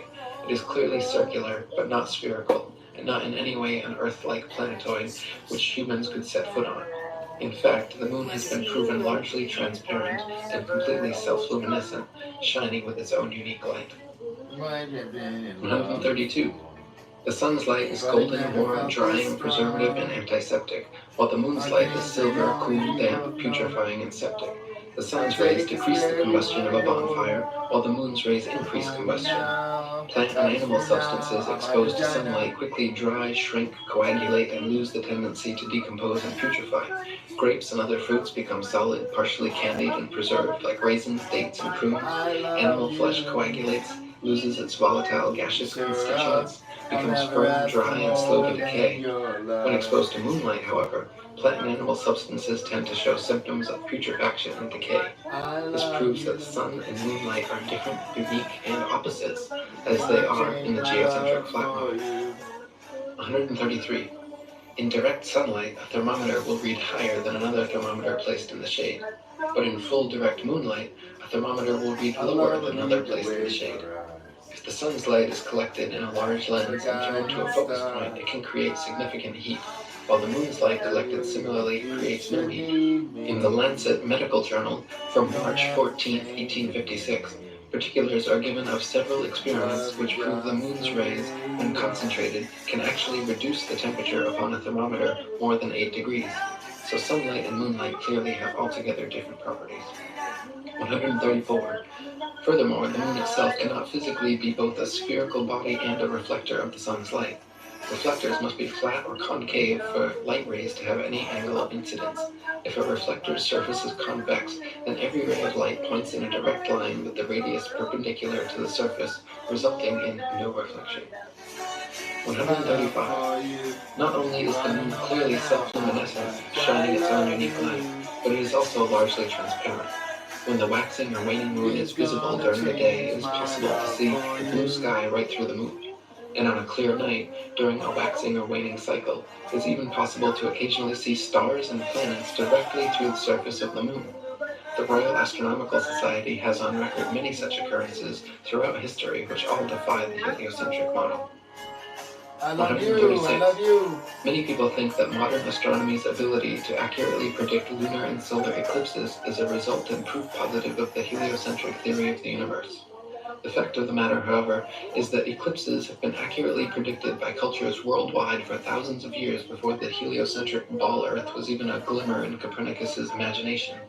Ptolemy, in the 1st century AD, accurately predicted eclipses for 600 years on the basis of a flat stationary Earth with equal precision as anyone living today. All the way back in 600 BC, Thales accurately predicted an eclipse which ended the war between the Medes and the Lydians. Eclipses happen regularly with precision in 18-year cycles, so regardless of geocentric or heliocentric, flat or globe Earth cosmologies, eclipses can be accurately calculated independent of such factors. 137.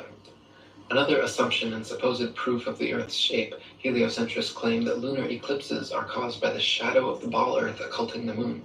They claim the sun, earth, and moon spheres perfectly align like 3 billiard balls in a row, so that the sun's light casts the earth's shadow onto the moon.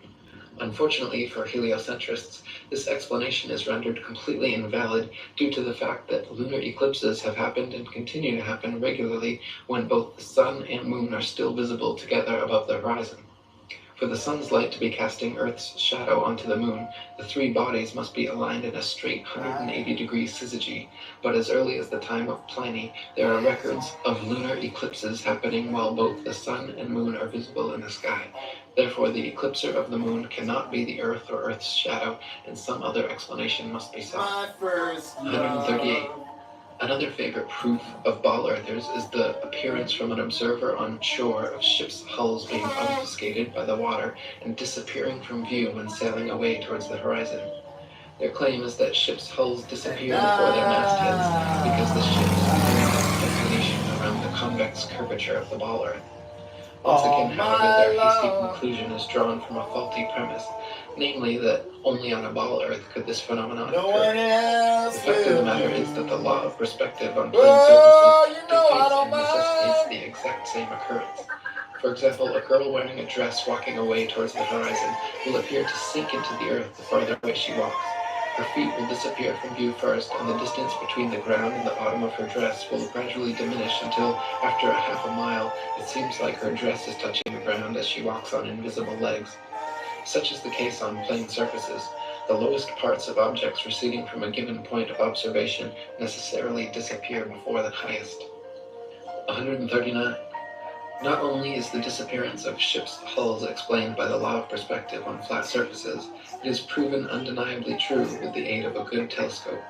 If you watch a ship sailing away into the horizon with the naked eye until its hull has completely disappeared from view under the supposed curvature of the earth, then look through a telescope, you'll notice the entire ship quickly zooms back into view, hull and all, proving that the disappearance was caused by the law of perspective, not by a wall of curved water. This also proves that the horizon is simply the vanishing line of perspective from your point of view, not the alleged curvature of the earth. 140. Foucault's pendulums are often quoted as proof of a rotating earth, but upon closer investigation prove the opposite. To begin with, Foucault's pendulums do not uniformly swing in any one direction. Sometimes they rotate clockwise and sometimes counterclockwise. Sometimes they fail to rotate, and sometimes they rotate far too much. The behavior of the pendulum actually depends on 1, the initial force beginning its swing, and 2, the ball and socket joint, which most readily facilitates circular motion over any other. The supposed rotation of the earth is completely inconsequential and irrelevant to the pendulum's swing. If the alleged constant rotation of the earth affected pendulums in any way, then there should be no need to manually start pendulums in motion. If the Earth's diurnal rotation caused the 360-degree uniform diurnal rotation of pendulums, then there should not exist a stationary pendulum anywhere on Earth. 141. The Coriolis effect is often said to cause sinks and toilet bowls in the northern hemisphere to drain spinning in one direction, while in the southern hemisphere causing them to spin the opposite way, thus providing proof of the spinning ball Earth. Once again, however, just like Foucault's pendulums spinning either which way, sinks and toilets in the northern and southern hemispheres do not consistently spin in any one direction. Sinks and toilets in the very same household are often found to spin opposite directions, depending entirely upon the shape of the basin and the angle of the water's entry, not the supposed rotation of the earth. 142. People claim that if the earth were flat, they should be able to use a telescope and see clear across the ocean. This is absurd, however, as the air is full of precipitation, especially over the ocean, and especially at the lowest densest layer of atmosphere, is not transparent. Picture the blurry haze over roads on hot, humid days. Even the best telescope will blur out long before you can see across an ocean. You can, however, use a telescope to zoom in much more of our flat Earth than would be possible on a ball 25,000 miles in circumference. 143. People claim that if the Earth were flat, with the sun circling over and around us, we should be able to see the sun from everywhere, all over the Earth, and there should be daylight, even at nighttime. Since the sun is not 93 million miles away, but rather just a few thousand, and shining down like a spotlight, Once it is moved significantly far enough away from your location, it becomes invisible beyond the horizon, and daylight slowly fades until it completely disappears. If the sun were 93 million miles away and the Earth a spinning ball, the transition from daylight to night would instead be almost instantaneous as you pass the terminator line. 144. Pictures of the moon appearing upside down in the southern hemisphere and right side up in the north. I love you too. I sent you about 10 videos to watch. But once again, upon closer inspection, provide another proof of the flat model. In fact, time-lapse photography shows the moon itself turns clockwise like a wheel as it circles over and around the Earth. You can find pictures of the moon at 360 degrees of various inclination from all over the Earth, simply depending on where and when the picture was taken. 145. Heliocentrists believe the moon is a ball, even though its appearance is clearly that of a flat luminous disk. We only ever see the same one face, albeit at various inclinations, of the moon, yet it is claimed that there is another dark side of the moon which remains hidden. NASA states the moon spins opposite the spin of the Earth in such a perfectly synchronized way that the motions cancel each other out, so we will conveniently never be able to observe the supposed dark side of the moon outside of their terrible fake CGI images. Fact of the matter is, however, if the moon were a sphere, observers in Antarctica would see a different face from those at the equator, yet they do not. Just the same flat face rotated at various degrees. 30 minutes. 146. The ball Earth model claims the moon orbits around the Earth once every 28 days, yet it is plain for anyone to see that the moon orbits around the Earth every single day. Yeah, the you moon's call me orbit back in is 30 slightly minutes. slower than the sun's, but follows the sun's same path from tropic to tropic, solstice to solstice, making a full circle over the Earth in just under 25 hours. 147. The ball Earth model claims the sun is precisely 400 times larger than the moon and 400 times further away from Earth, making them falsely appear exactly the same size. And then you call me back in 30 minutes. Once again, the ball model asks us to accept as coincidence something that cannot be explained other than by natural design. Just you and Rich. The sun and moon occupy the same amount of space in the sky and have been measured with sextants to be of equal size and equal distance, so claiming otherwise is against our eyes, experience, experiments, and common sense. 148.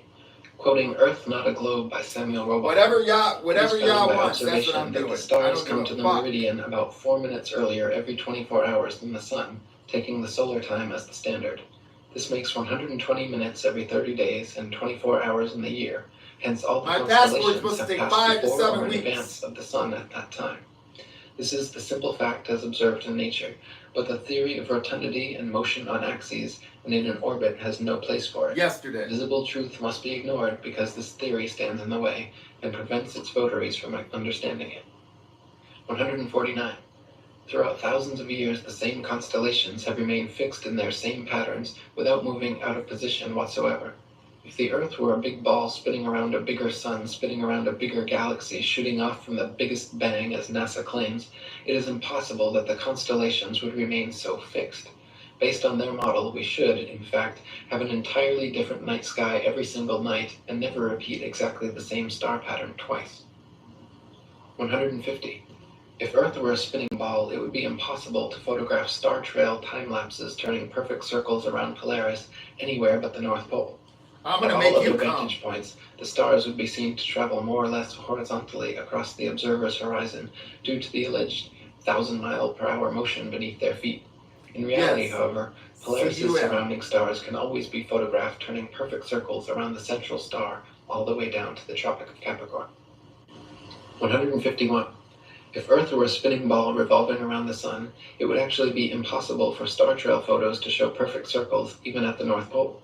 Since the Earth is also allegedly moving 67,000 miles per hour around the sun moving 500,000 miles per hour around the Milky Way, and the entire galaxy going 67 million miles per hour, these four contradictory motions would make star trail time lapses all show irregular curved lines.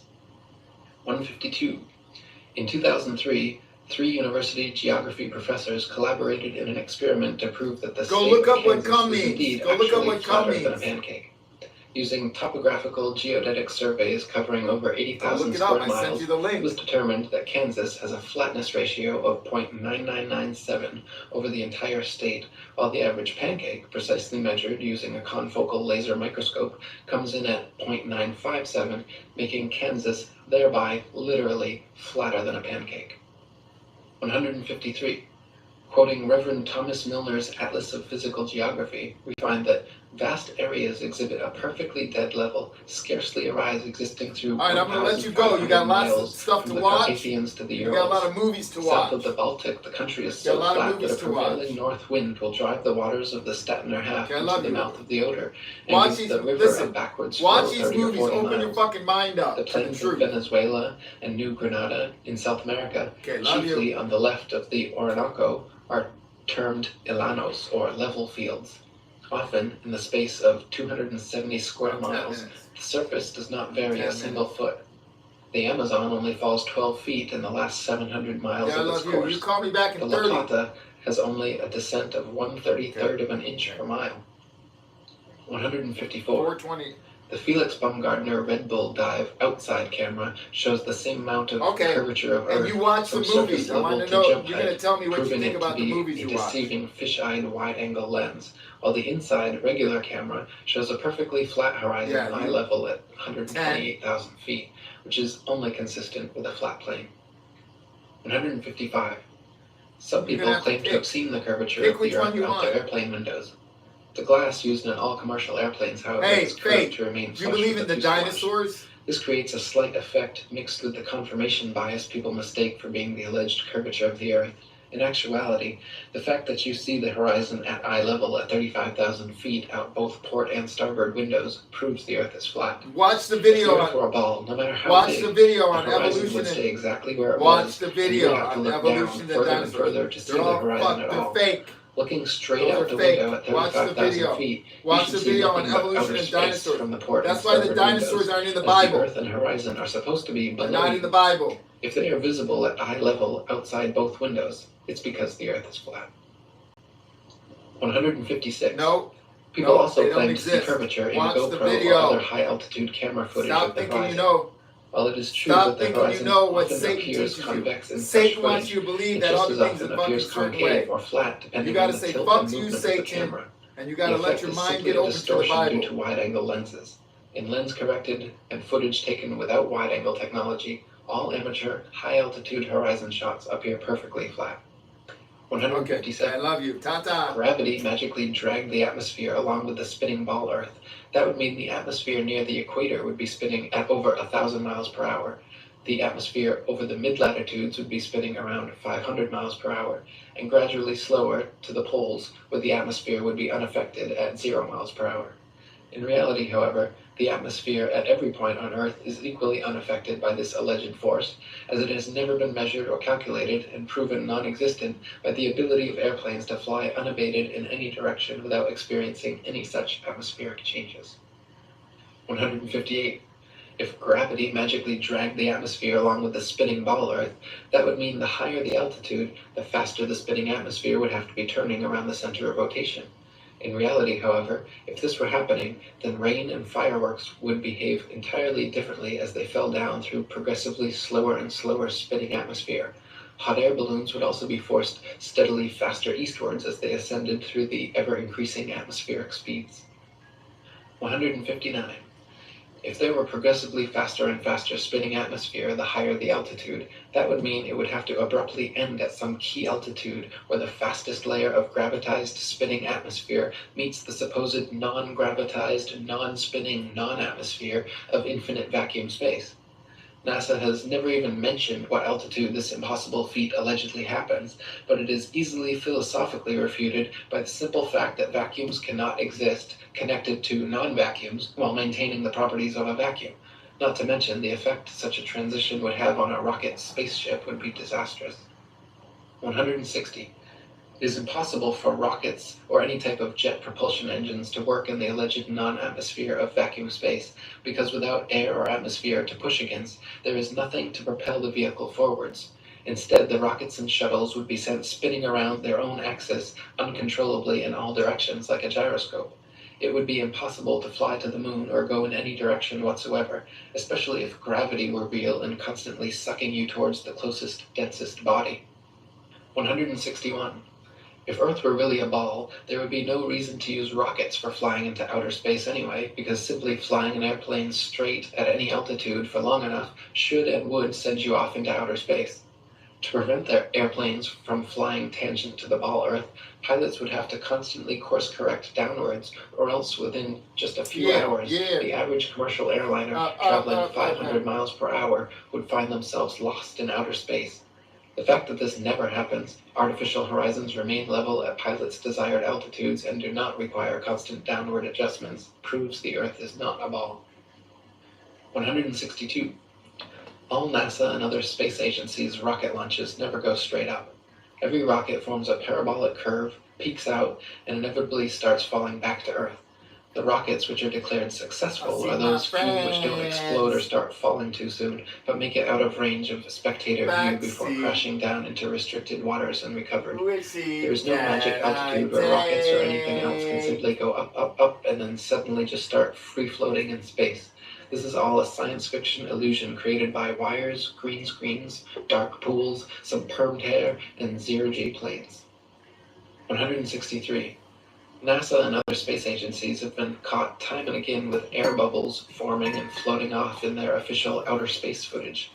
Astronauts have also been caught using scuba space gear, kicking their legs to move, and astronaut Luca Parmigiano even almost drowned when water started filling up his helmet while allegedly on a spacewalk. It is admitted that astronauts train for their spacewalks in underwater training facilities like NASA's Neutral Buoyancy Lab, but what is obvious from their space bubbles and other blunders is that all official spacewalk footage is also fake and filmed underwater. Which seat can I take? It's Friday, getting down on Friday. And even wildly permed hair to achieve a zero-gravity type effect. Footage of the astronauts seemingly floating in the zero gravity of their space station is indistinguishable to the weekend, partying, yeah! Parabolic maneuvers. Yeah, fun. Looking forward to the weekend. For longer uncut shots, NASA has been caught using simple wires and green screen technology. 165. We so excited. We so excited.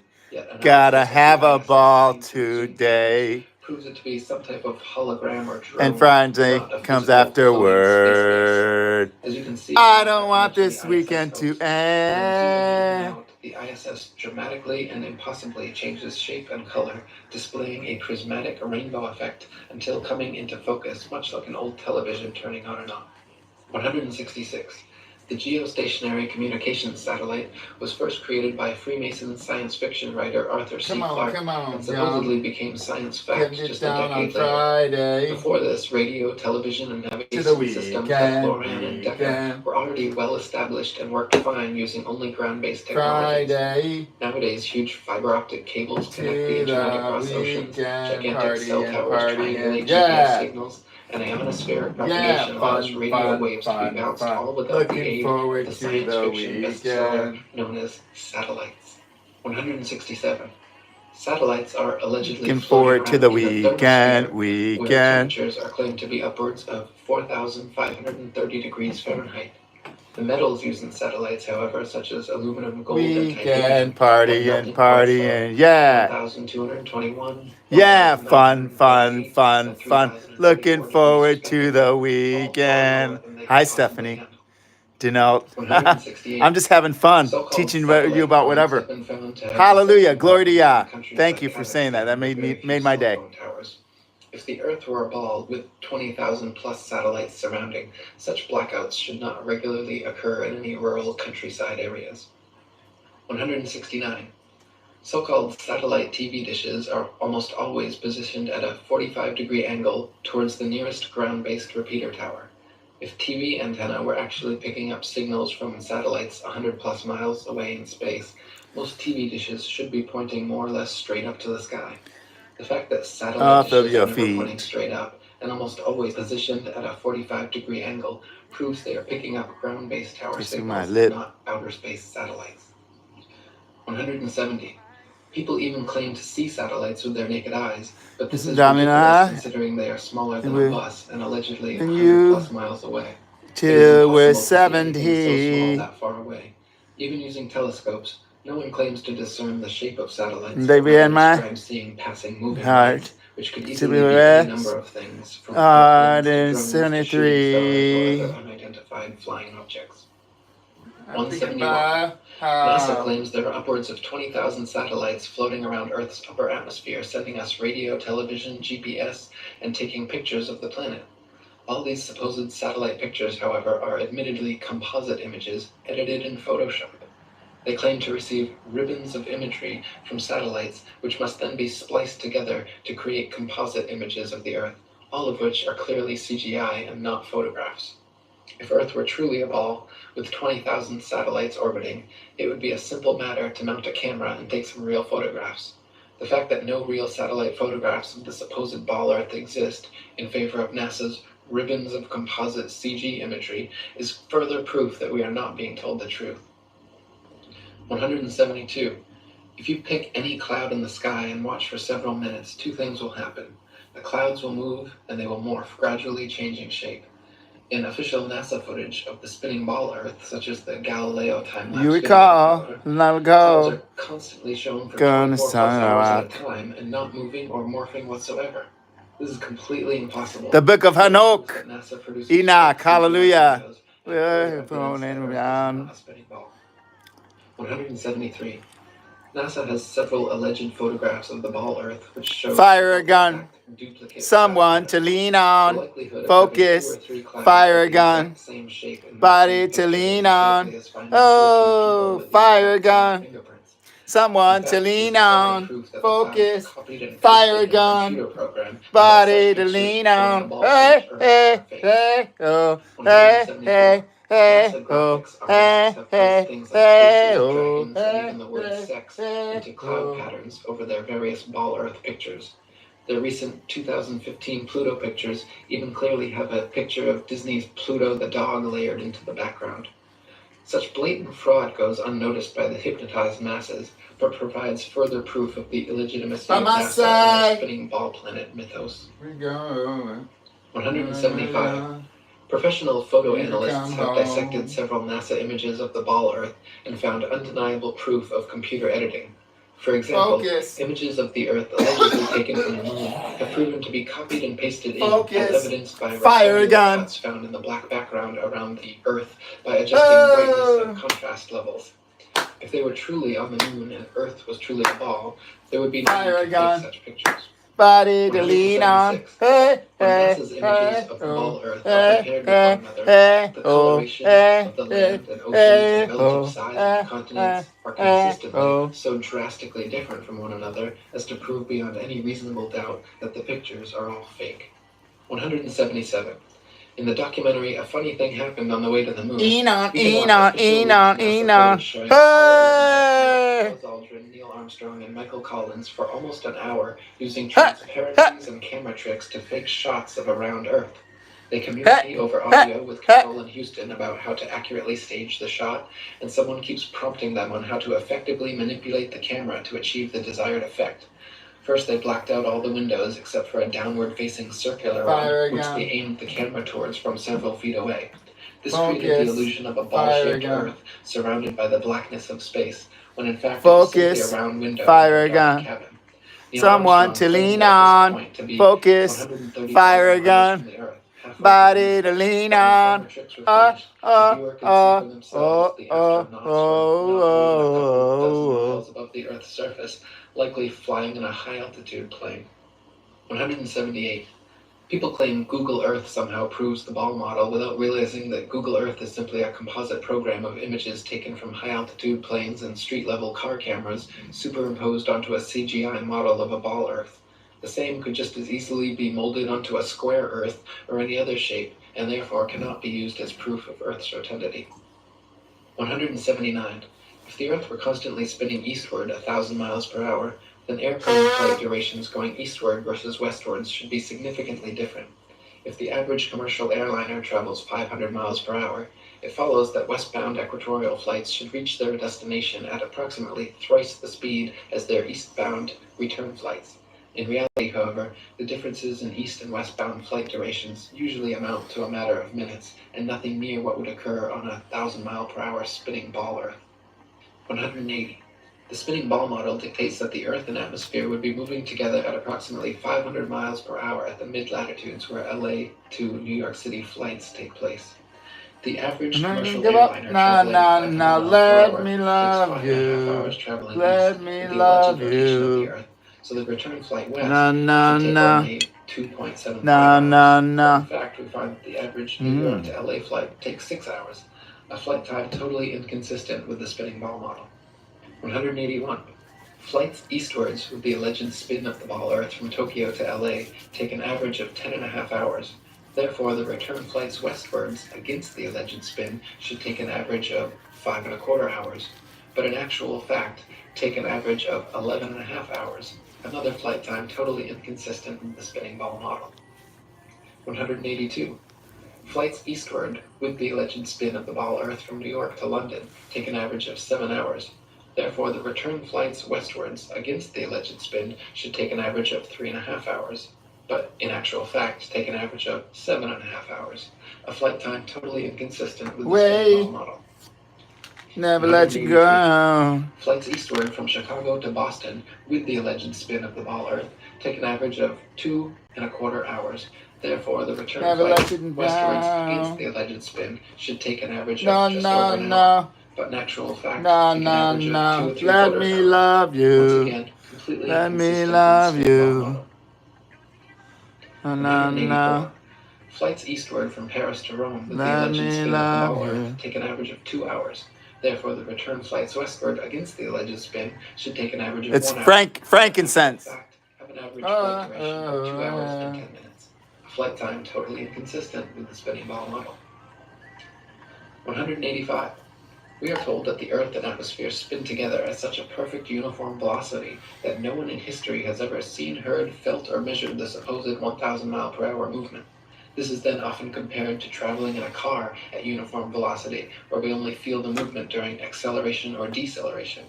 In reality, however, even with eyes closed, windows up, over smooth tar in a luxury car at a mere uniform 50 miles per hour, the movement absolutely can be felt. At 20 times this speed, Earth's imaginary 1,000 mile per hour spin would most certainly be noticeable, felt, seen, and heard by all. 186. People sensitive to motion sickness feel distinct unease and physical discomfort from motion as slight as an elevator or train ride.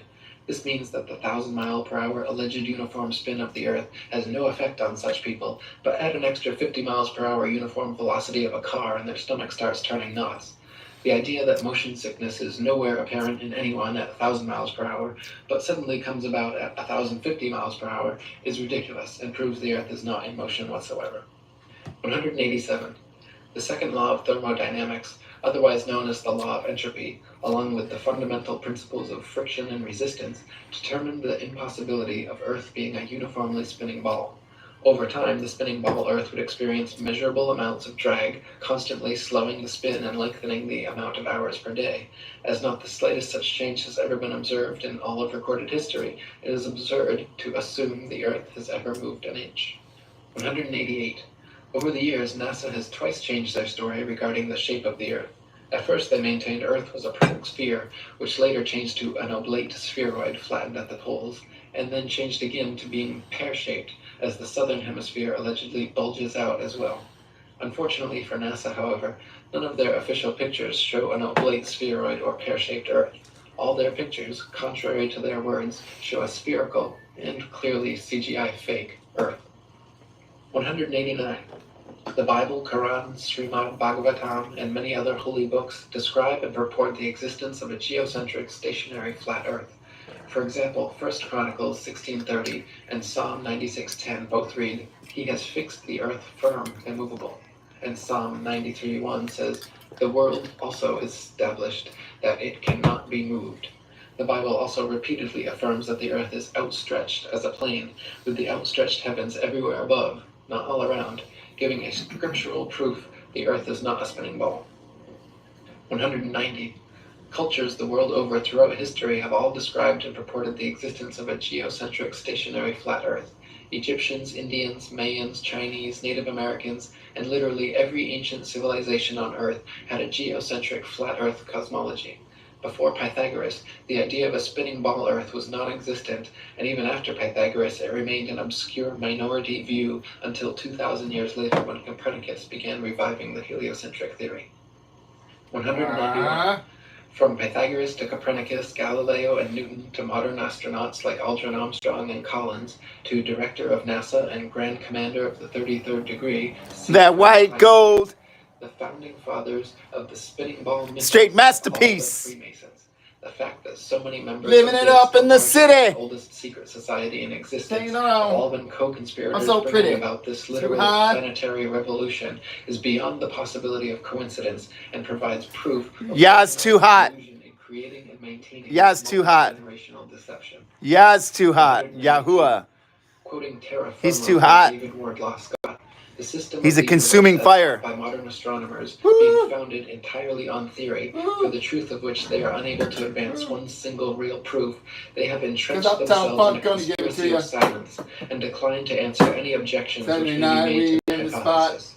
Copernicus himself, who revived the theory of the heathen philosopher Pythagoras and his great exponent Sir Isaac Newton, confessed that their system of a revolving Earth was only. Don't believe me, just watch.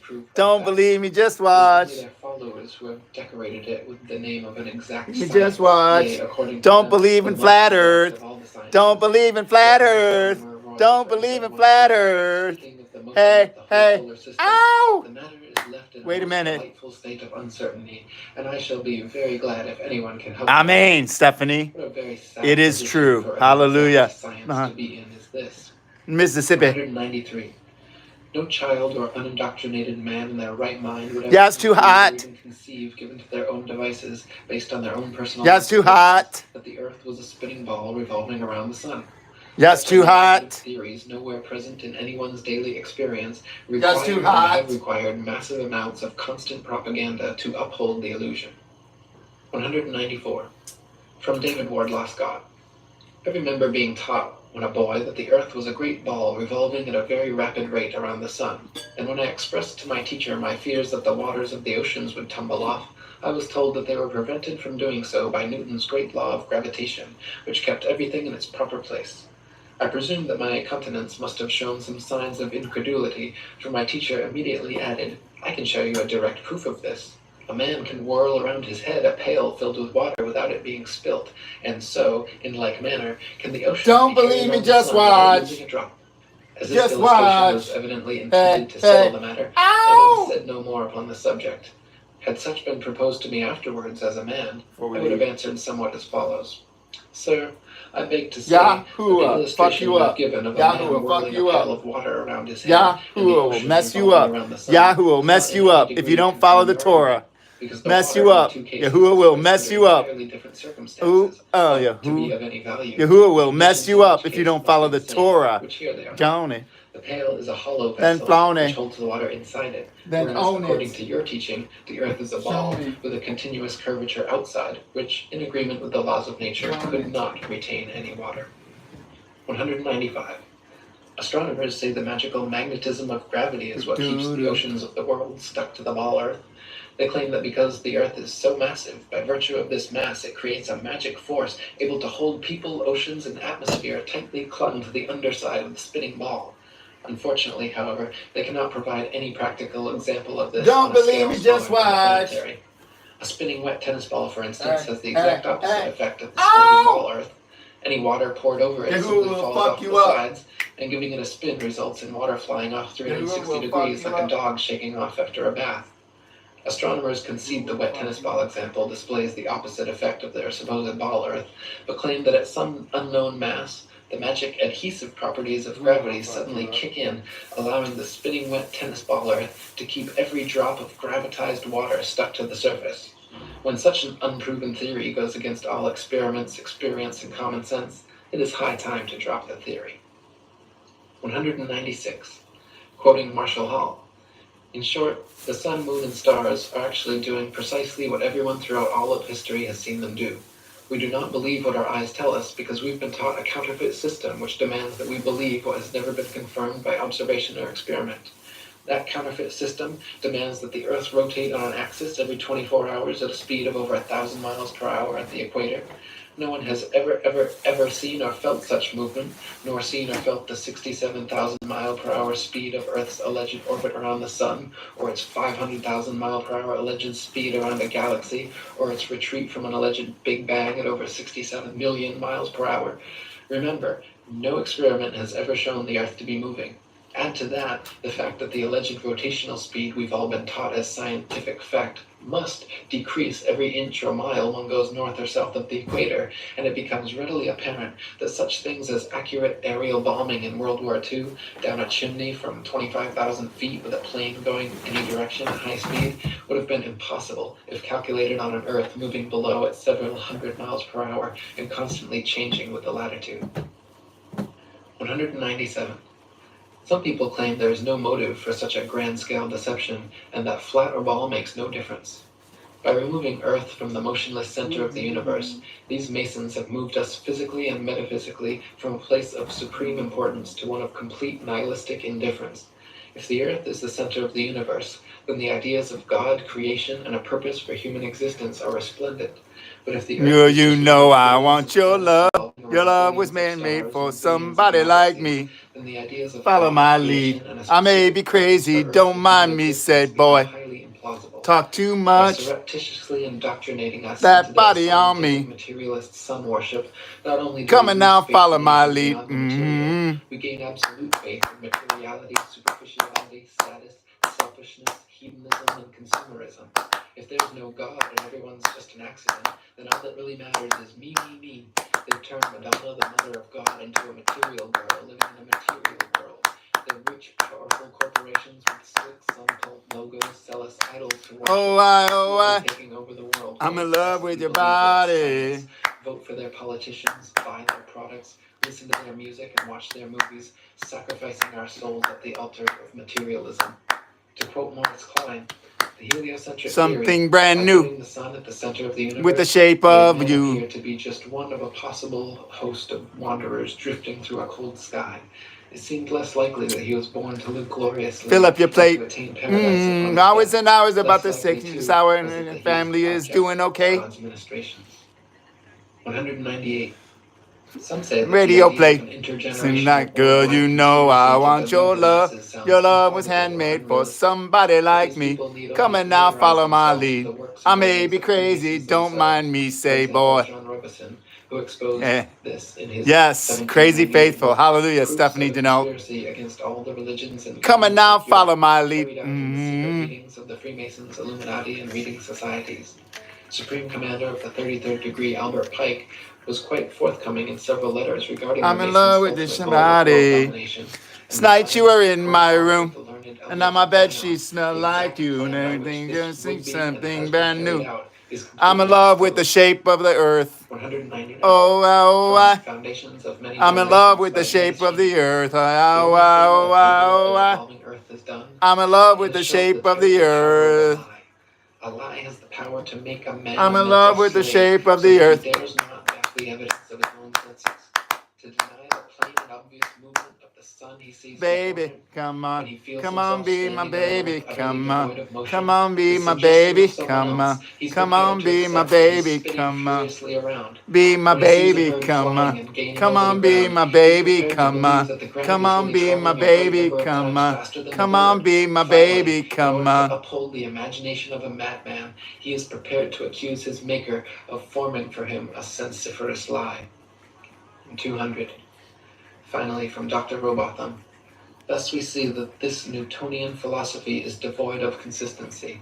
Its details are the result of an entire violation of the laws of legitimate reasoning, and all its Come on, be my baby, come on. It is, in fact, nothing more than an assumption upon assumption, and the conclusions derived therefrom willfully consistent. I'm in love with the shape of the earth. Truths to substantiate the first and fundamental assumptions. Such a juggle and jumble of fancies and falsehoods, extended and intensified as in theoretical astronomy, is calculated to make the unprejudiced inquirer revolt with horror from the terrible conjuration which has been practiced upon him, to sternly resolve to resist its further progress, to endeavor to overthrow the entire edifice, and to bury in its ruins the false honors which have been associated with its fabricators, and which still attach to its devotees. For the learning, the patience, the perseverance, and devotion for which they have ever been examples, honor and applause need not be withheld, but their false reasoning, the advantages they have taken of the general ignorance of mankind in respect to astronomical subjects, and the unfounded theories they have advanced and defended, cannot be otherwise than regretted.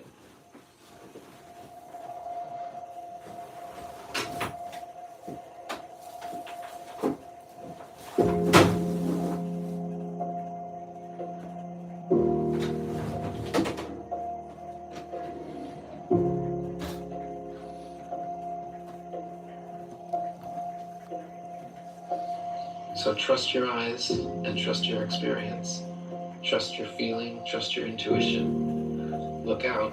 Oh, oh, oh, oh, oh, oh, oh, Just sit still. ooh, oh, ooh, oh. Just sit still for a second. Never, ever, ever be apart. You're not Item, we're getting this playing. You're not spinning This around. man's, what are you saying? Rotating Nothing else you can be in my eyes. Love and we're hard and for the first time, and now it's like, baby, baby, baby, oh, like, baby, baby, baby, no, like, baby, baby, baby, oh, thought you'd always be mine, mine. What does that even mean, sit still? No, like, baby. With all those motions? Just feel like you're moving. Feel that? Same thing. We ain't together. Losing you. Anything, I'll buy you any ring, and now I'm pieces. Save me. We're gonna break me from this bad dream. Going down, down, down, down. Can't believe his first love would be around, and now it's baby, baby, baby, oh, baby, baby, baby, no, like, That's why it's so hard to convince baby, you. baby, oh. You can't possibly believe that you and the rest of the world could have been lied to and deceived by these Masons. The oldest and largest secret society in the world. Over 5 million members. Luda! All over the world. 13, I had my first love. But not you, right? Crazy. I couldn't fool you. Daily. Of course you're spinning around. Of course you are. That's what they told you in school. They don't lie to you in school.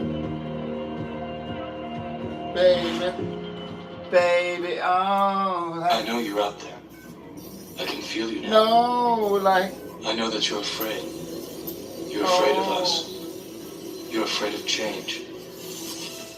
I don't know the future. I didn't come here to tell you how this is going to end. I came here to tell you how it's going to begin.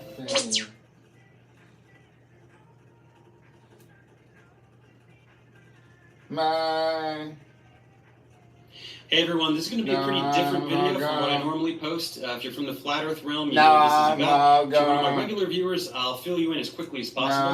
Last week I posted a video about how we know the Earth isn't flat. This was really just to reinforce and contextualize some lessons from earlier in my astronomy playlist. I figured I'd get a few trolls, nothing major, but instead the entirety of the Flat Earth community descended upon it with a vengeance. The YouTube channel Globe Busters informed me that they were going to be deconstructing my video in their weekly live stream, and they invited me to check it out. I didn't really know what to expect. I thought there'd be some degree of dialogue or exchange. There definitely wasn't. Everything they were saying I was discrediting in real time, and they were acknowledging none of it. On top of that, they were extremely rude to me, so I had to respond simply as a point of honor, and that's this. So let's begin. I'll start with the only valid criticism you had of me, and that is that I misrepresented your model and didn't research it enough. You're right. I didn't look up almost anything you believe. But now that you've told me so many of the things that you do believe, even better, let's go through how all of them are wrong. Since I've botched your model so horribly, let's go straight to yours. This is the one you showed me to explain the seasons. It attempts to account for the temperature differential throughout the year, but I'm sorry, it's not compatible with observation. Here's why. These are the two tropics. I don't know what you think these circumferences are, but it's safe to say that this one is smaller than this one. If that's the case, one of two things must be true. Option 1, this object maneuvers the inner path in a shorter amount of time than it maneuvers the outer path, which would make summer shorter than winter. It's not. Option 2, it moves much slower up here and much faster down here so that all of the circles take the same amount of time. That would mean the sun moves through the sky at different speeds throughout the year. It doesn't. So sorry, this model doesn't work. Now let's go to the one you showed me for night and day. We all know that precisely half the Earth is experiencing day and the other half is experiencing night at any given time. So your model must reflect that, and this one does, but at the cost of being even remotely reasonable. You've got the sun illuminating half this surface with an arbitrary and rigidly straight line down the middle. How does this work? How does light leave this object and travel one distance to stop here and travel some totally different distance to stop over here? You guys love to talk about refraction and such things, so please explain how that works. And that's not the only problem. Here, you've got the sun and moon always opposite each other. Well, sometimes we can see the sun and moon at the same time. How does that work? What is an eclipse? When in this model does the moon get under the sun to block it? How do they get on opposite sides of the Earth for a lunar eclipse?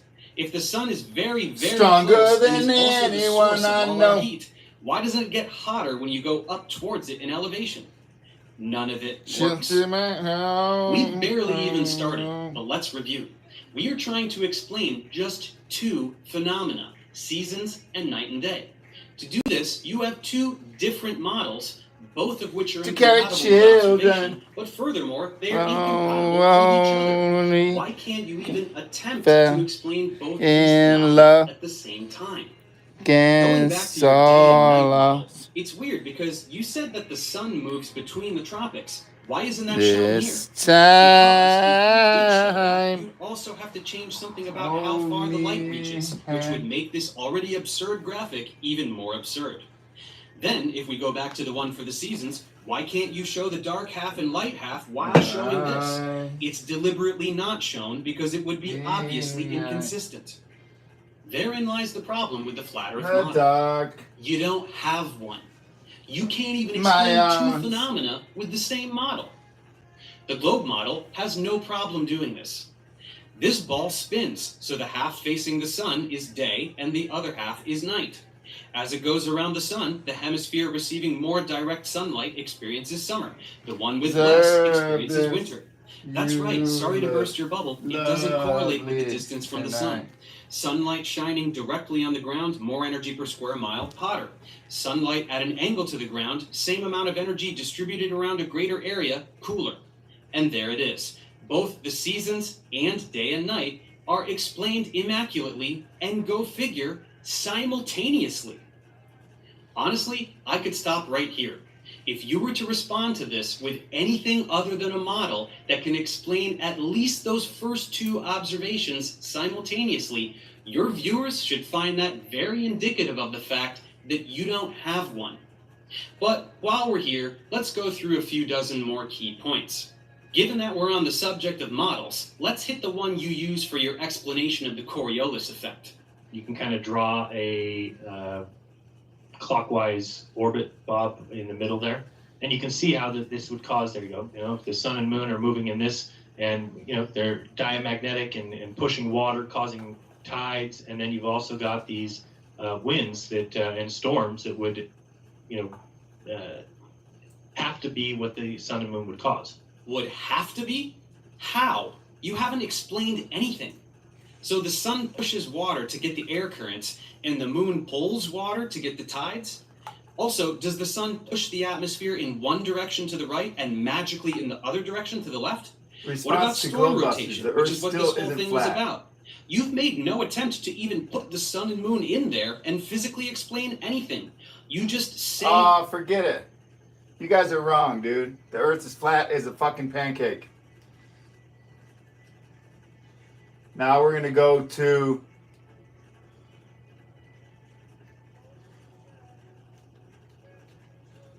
Helpology. Helpology Church. Eric Dubé.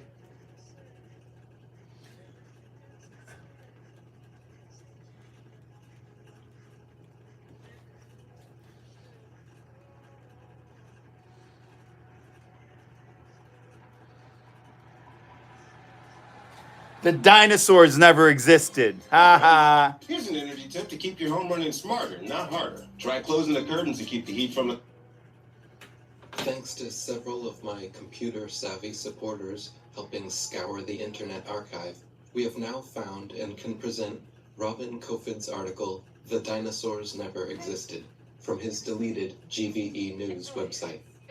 If anyone watching this has not already seen my more comprehensive and conclusive documentary, Evolution and Dinosaurs Debunked, please stop this video and watch that one first. Link in the description.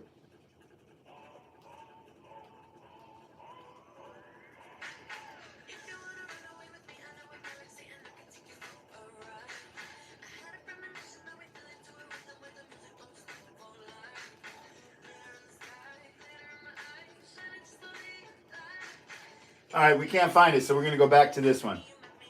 Let's see what you got for us, Eric Dubé. Come on. Prove to us what's going on with the dinosaurs.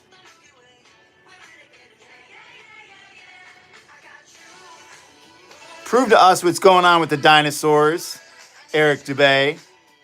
I want some facts.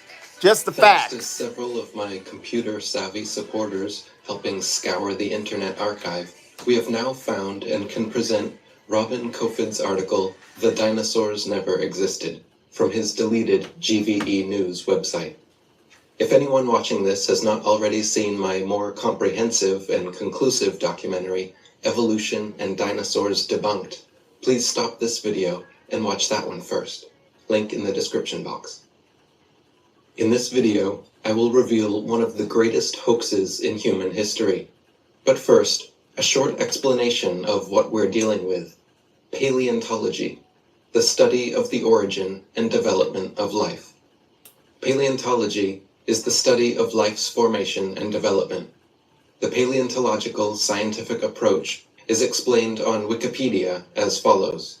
Quote, when attempting to explain earlier phenomena, paleontologists and other scientists of history construct a set of hypotheses addressing the causes and then look for a smoking gun, a piece of evidence that indicates that one hypothesis is a better explanation than others.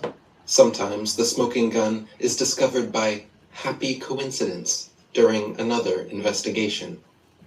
This explanation is entirely consistent with the way paleontology works in practice, but it should be obvious to anyone capable of critical thinking that the paleontological establishment can control which hypotheses will be constructed. This is done through textbooks and the curriculum. In this way, students are brainwashed into a pseudo-reality controlled by the text material and the teacher's authority. A short practical example. A random dental bone is found at an excavation site, and from this dental bone, the rest of the skeleton is guessed at. We are not kidding about this. The entire dinosaurian field of the paleontological program is a sham. It was the English paleontologist Richard Owen who in 1842 coined the term dinosaur. The phenomenon was then gradually promoted in the mainstream press all over the world, it now. which told of these The dinosaur tiger creatures, including the Danish press. dancing through the 1854, fire. a few years after the word I'm a dinosaur was champion, invented, and concept you're presented gonna in hear popular Yah articles in the roar. biggest American newspapers. The first dinosaur was discovered in North America by fossil hunter Ferdinand van de Veer Hayden. There had Gonna been no hear reported Yah discoveries of even a roar. single dinosaur bone in North America prior to You'll 1854. hear Yah roar. But that didn't stop the paleontologists. In the following period, finding dinosaur bones suddenly became a popular pastime. North America became home to the most ferocious and was a true wonderland to dinosaur bone hunters. According to The Dinosaur Project, a book by paleontological geek journalist Wayne Grady, the ensuing dinosaur rush in North America after You hear that 1854 sound? was a Like mecca for gonna dinosaur shake the bone ground. god. The book describes the years from 1870 to 1880 as a period in North America where I see it some of all. the I most see it underhanded now. shenanigans Of in the history of science tiger. were conducted. This decade has since been dubbed Bone Wars, when the notorious Edward Drinker Cope and Othniel Charles Marsh fought each other in their quest to find the most interesting dinosaurs. Most people believe that dinosaur skeletons displayed in museums consist of real dinosaur bones. This is not the case. Paleontologist, advisor for Steven Spielberg in the making of Jurassic Park, host of the Discovery Channel's documentaries about dinosaurs, Don Lessam, defends this practice by claiming that dinosaur bones are too rare to put on display. Quote, "In museums, bones are cleaned and cast, and the copies attached to one another to make skeletons. The real bone is too rare to put out on display. The real bones are incarcerated in thick vaults to which only a few select, highly placed researchers hold a key, which means that no independent researcher has ever handled a Tyrannosaurus rex bone. When people unaffiliated with the paleontological establishment attempt to gain access in order to study these dinosaur bones, they are met with refusal upon refusal. The world of movies and paleontology are like Siamese twins. People's view on the existence of dinosaurs is based not on firm evidence, but on Hollywood-fixated artistic impressions. Documentaries colorfully illustrate each dinosaur's characteristics like colors, weight, and muscle mass, but Don Lessam admits that this is pure guesswork. Consider, for instance, the question of how much these dinosaurs weigh. Says Don Lessam, quote, "Scientists don't know how much dinosaurs weighed. They don't like to make those estimates because they don't have enough information, but everyone wants them to guess." Overall, several millions of dollars have been spent promoting the existence of dinosaurs through movies, TV, magazines, and comics. The Land Before Time, Jurassic Park, BBC's various dinosaur documentaries, etc. National Geographic, which is owned by Rupert Murdoch's News Corp. News Corp also owns 20th Century Fox, the makers of the Ice Age franchise. Universal Studios, who made Jurassic Park and The Land Before Time. These productions are owned by Comcast, whose main shareholders include J.P. Morgan and the Rothschild-owned investment company Vanguard. Discovery Channel is owned by Discovery Communications, who also distribute BBC's TV shows. N.M. Rothschild & Sons Limited are financial advisors to Discovery Communications. According to Don Lessam, it is not unthinkable to assume that only around 2,100 dinosaur bone sets have been discovered worldwide. When you let and it out go. of these, only 15 incomplete Tyrannosaurus rex bone sets. And you let it go. These dinosaur bone sets have never formed a complete skeleton, but from these incomplete bone sets, paleontologists have constructed a hypothesis about the appearance of the whole skeleton, which they have then modeled in plastic. If thousands of long necks and large carnivorous reptiles had really roamed Earth, we wouldn't only have found 2,100 dinosaur bone sets, but millions of bones, with ordinary people tripping over them when digging in their vegetable patches. Surely Discoveries dies. seem not to be made by disinterested people like farmers, hikers, military personnel, miners, construction workers building cellars or laying down pipes, Only know but you rather love her by when you people let with a it special go. interest, like paleontologists, scientists, university professors, and museum employees, who are actively seeking dinosaur bones, or who have studied dinosaurs previously. Discoveries are often made in connection with special dinosaur bone hunting trips and expeditions. The following quotes are from an article from the Natural History Museum in the state of Wisconsin in the USA. The article is called "A Fossils Trail from Excavation to Exhibit" and covers the conservation of fossils and bones. It is written by former bone and fossil inspector for Milwaukee Public Museum, Rolf Johnson. GVE News has tracked Rolf Johnson to his current position as paleontological head of education for the state of Virginia. Only know you love her when An you let attempt her has go. since been made to remove the article from the internet, but GVE News has discovered an Hi, exact when you're copy feeling of low. the online version, which also exists in print. Quote, Only know you most love of the her when you curious let her visitors are go. only dimly aware of the road taken by paleontologists And you let her in their search through the go. fossil record. Oh, In the article, oh, Rolf Johnson tells of his first day of working with these bones. oh, Quote, oh, my romantic image had to be slightly modified when I when finally you saw let the it crates full go. of crumbling and broken bones, each one wrapped in a protective plastic field jacket, the whole lot looking like so many arms and legs from a broken bone seminar. Like many people, I was naive regarding what a fossil might look like, or what state it might be in prior to seeing it in the theatrical setting of painted murals and museum exhibits. Fossil vertebrate remains are generally broken, often crushed and distorted, fragmentary, and usually incomplete. He continues, it is truly the uncommon or rare specimen that is exhibit quality. Through mold making and casting, we can totally fabricate limbs, ribs, vertebrae, etc. for the missing pieces of an articulated skeletal mount. Plaster, fiberglass, and epoxies are often and commonly used.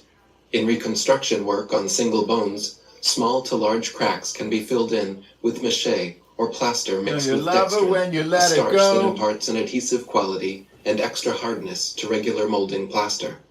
We've also had success using epoxy putties. Large missing fragments can be sculpted directly in place with these same materials. If one conducts a simple Google search for dinosaur and bones, the result numbers Distilled water. websites. Distilled water. Pictures from museums of large, beautiful dinosaur skeletons appear in brownish red and sometimes snow-white colors, with a touch of having been buried in the ground for decades. But if one were to change direction and search instead for information about dinosaur replica bones, the results would have a markedly different character. Semi-professional and professional fossil and bone manufacturers talk openly about the ease with which these fakes are produced. Check out, for example, www.trexskulls.com, where all manner of fake bones can be ordered. Or look at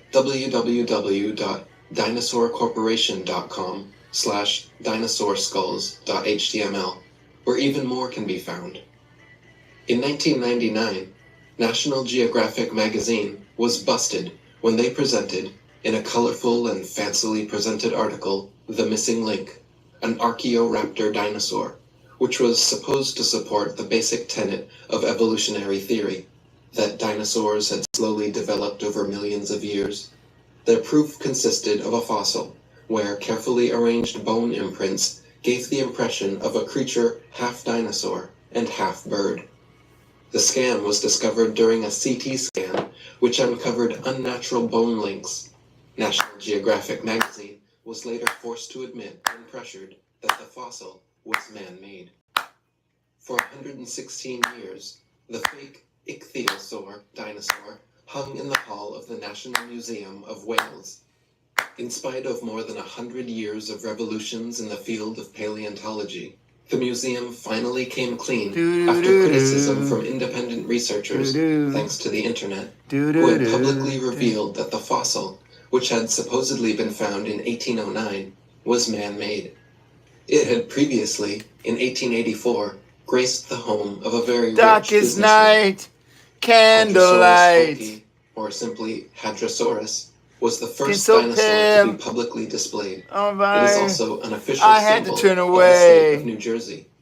What few Americans from are your aware about, however, light. is that its I skull could see caused you big problems for the laugh at museum me. director and the You leading knew what I paleontologists, was because there thinking was no skull. inside. The skull Oh, being one the of main those evidence for the only existence of this wholesaling creature. A lies. visual and a sculptural artist were promptly hired to invent a skull, and from the illustrations of Your another artist eyes. who had depicted the You were iguanodon, the two artists drew the disguised. same face for the Hadrosaurus volki.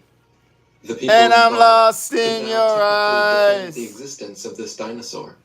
If someone were to ask, the stunt Yes, worked out so girls. well and fooled the Like public a so knife. thoroughly that they could later It's so change the head real. of the creature It's to that leaning of both inside. the Brontosaurus and the Brachiosaurus I was without swimming anyone inside. noticing.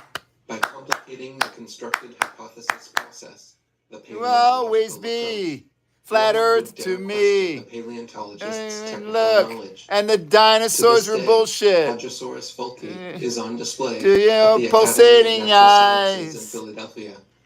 The bones are said to be Starlight. kept behind heavy closed doors, but a plastic Your copy is exhibited eyes. in their place. You wear China is a major disguise. producer of bones and fossils. Zigong Dino Ocean And I'm Art lost Company in Limited your in the state of eyes, Sichuan is a major supplier to the natural Yahusha. history museums all over the world. On its website, the firm writes, over 62% of our output goes to American and European markets, which means we will understand and are familiar with the intricacies and regulation of exporting to these regions. Since we are a partner of dinosaur museums, so all products are made under the guidance of experts of the Chinese Academy of Sciences. We have gained a global sales network reaching the USA, Brazil, France, Poland, Russia, Germany, Saudi Arabia, South Korea, Thailand, Indonesia, etc., exhibited in Peru, You wear a Argentina, Vancouver, disguise. Cincinnati, Chicago, and other places. General And I'm instructions for the lost in process your of eyes. manufacturing fossils can be found online. Chicken, frog, dog, cat, horse, and pig's bones are used as fossil materials. The bones are crushed and mixed with glue, resin, and plaster, and can then, if desired, be glued to a plate. Fractures in the fossil give it a natural look. These fractures are purposefully made and then repaired repeatedly to achieve the right effect. Even professors of paleontology have started to wonder. If any man boasts, let him boast in Yahuwah. Hallelujah! Hallelujah! I boast in Yahuwah. I have heard there is a fake fossil factory in northeast China, in Liaoning province, near the deposits where many of these recent alleged feather dinosaurs were found. In conclusion, 1. A complete dinosaur skeleton has never been found. 2. No independent researcher has seen a real dinosaur skull. 3. The paleontological scientific approach is built on hypotheses, while it is presented as natural science with an objective approach. 4. Children are taught the existence of dinosaurs through cartoons, not through bone inspection at school. 5. Only people with a special interest in the paleontological field seem to find dinosaur My bones. room. Dinosaurs Soft are yet and another warm. fictitious reality, exactly It's like the drawn. self-invented psychiatric No diagnoses. lights on. This all leaves us I with love numerous blue. fundamental questions. I love blue. Words that say I love you. 'Cause you make me feel so good.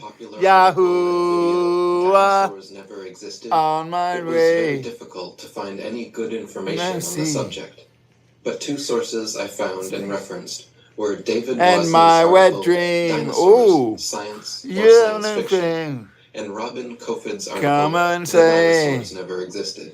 on Now, white in sheets 2022, it is will no easier to flow find good information on away. this subject. 'Cause And even those two sources have been all but make scrubbed from the me internet. feel Robin so Kofid's article and his entire good. GVE News website have since Yahusha, been deleted, and mysteriously neither the article or his site make are even me recognized by the feel so archive.org good, Wayback Machine. good, good, If anyone is good, able to find good, that piece in good. its entirety, please send it to me. David I can't Wosley's wait original article to and be with website you, have also Yahusha. mysteriously been I deleted, just like but I was able to find a the saved things copy, you and I'm making this video to do. preserve it for posterity. If anyone watching this has not already seen my documentary, Evolution and Dinosaurs Debunked, please stop this video and watch that one first. Link in the description box below. When children go to a dinosaur museum, are the displays they see displays of science or displays of art and science fiction? all Are we alone. being deceived and brainwashed Wait for at an you early age into believing a to come dinosaur myth? home. Deep probing Eye of questions need blue. to be asked of the entire I dinosaur love business. you. This video will discuss the possibility that there may Alone have with been an you. ongoing effort since the 'Cause earliest dinosaur discoveries you to plant, mix, make and match me bones of feel various so animals, such as crocodiles, alligators, good. iguanas, giraffes, elephants, Yahuwah, cattle, la, kangaroos, la.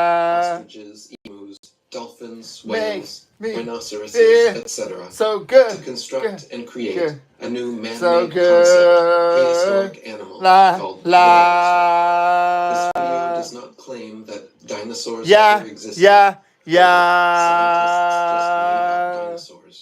Note the Yeah, use of the yeah, words possible, yeah. possibility, may, and could.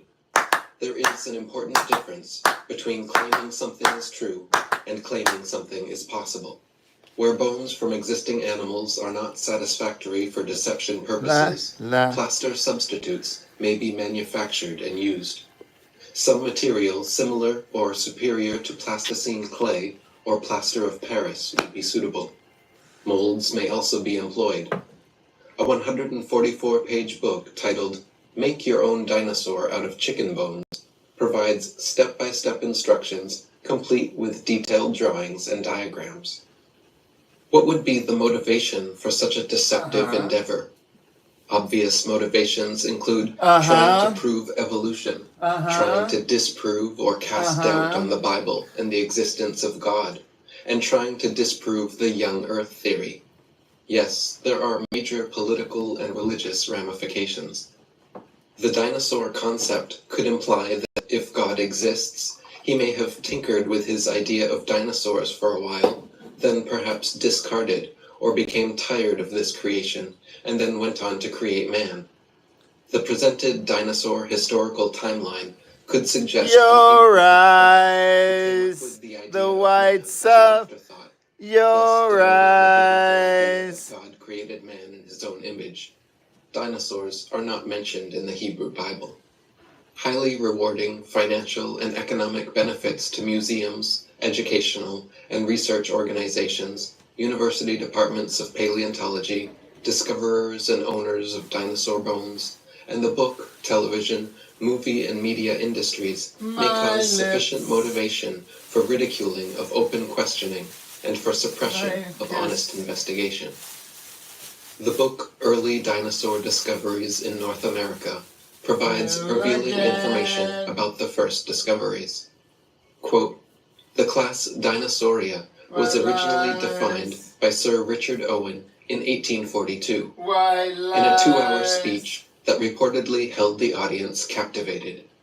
The original dinosaurs of this new group were Megalosaurus, Iguanodon, and Haliosaurus. However, each of these animals was known only from fragmentary specimens. It wasn't until the discoveries of dinosaurs in North America in the mid-19th century that people began to get a clearer picture of what dinosaurs looked like. It is generally accepted that the first discovery of dinosaur remains in North America was made in 1854 by Ferdinand van de Veer Hayden during his exploration of the upper Missouri River. Near the confluence of the Judith and Missouri rivers, Hayden's party recovered a small collection of isolated teeth, which were later described by the Philadelphia paleontologist Joseph Leidy in 1856 in the Proceedings of the Academy of Natural Sciences of Philadelphia. So, dinosaurs were described in 1842 before the discoveries in 1854 that were required to give a clear picture of what dinosaurs looked like. Were discoveries made or constructed to fit the descriptions? Continuing on, quote, dinosaur skeletons were found for the first time in abundance in the Garden Park area of Colorado and at Como Bluff, Wyoming in the late 1870s. These specimens initiated the first great dinosaur rush in North America, driven largely by the efforts of a Philadelphia paleontologist, Edward Drinker Cope, and Othniel Marsh, a paleontologist from Yale University. These two men started as friends but became bitter rivals in a feud of legendary proportions. The stories surrounding these two include tales of armed field parties, spies, and intercepting shipments of fossils intended for the other. Why were fossils being shipped to the discoverers, and from whom? Are Cope and Marsh credited with discoveries that were not their own personal discoveries? If so, exactly who were really the discoverers, and how trustworthy are they? Wayne Grady explains in his book, The Dinosaur Project, quote, "From Cope, Sternberg had learned cutthroat bone hunting. Cope and his arch-rival, Othniel Charles Marsh, professor of paleontology at Yale University, had been engaged in what have been called the Bone Wars throughout the 1870s and 1880s. It was a fierce scientific rivalry that entailed some of the most underhanded shenanigans in the history of science. But it also amassed stupendous collections of fossils. The second great dinosaur rush took place in the Badlands of the Red Deer River in southern Alberta. Dinosaur remains had been known from this region as early as 1884, but it wasn't until 1910 that this region became an active collecting area. It was here that the second great collecting rivalry took place between Barnum Brown of the American Museum of Natural History in New York and C.H. Sternberg of the Geological Survey of Canada. Why should various claims of people who engaged in, quote, some of the most underhanded shenanigans in the history of science be believed? Why were there no discoveries by Native Americans in all the years previous when they roamed the American continents? There is no belief of dinosaurs in the Native American religion or tradition. For that matter, why were there no discoveries prior to the 19th century in any part of the world?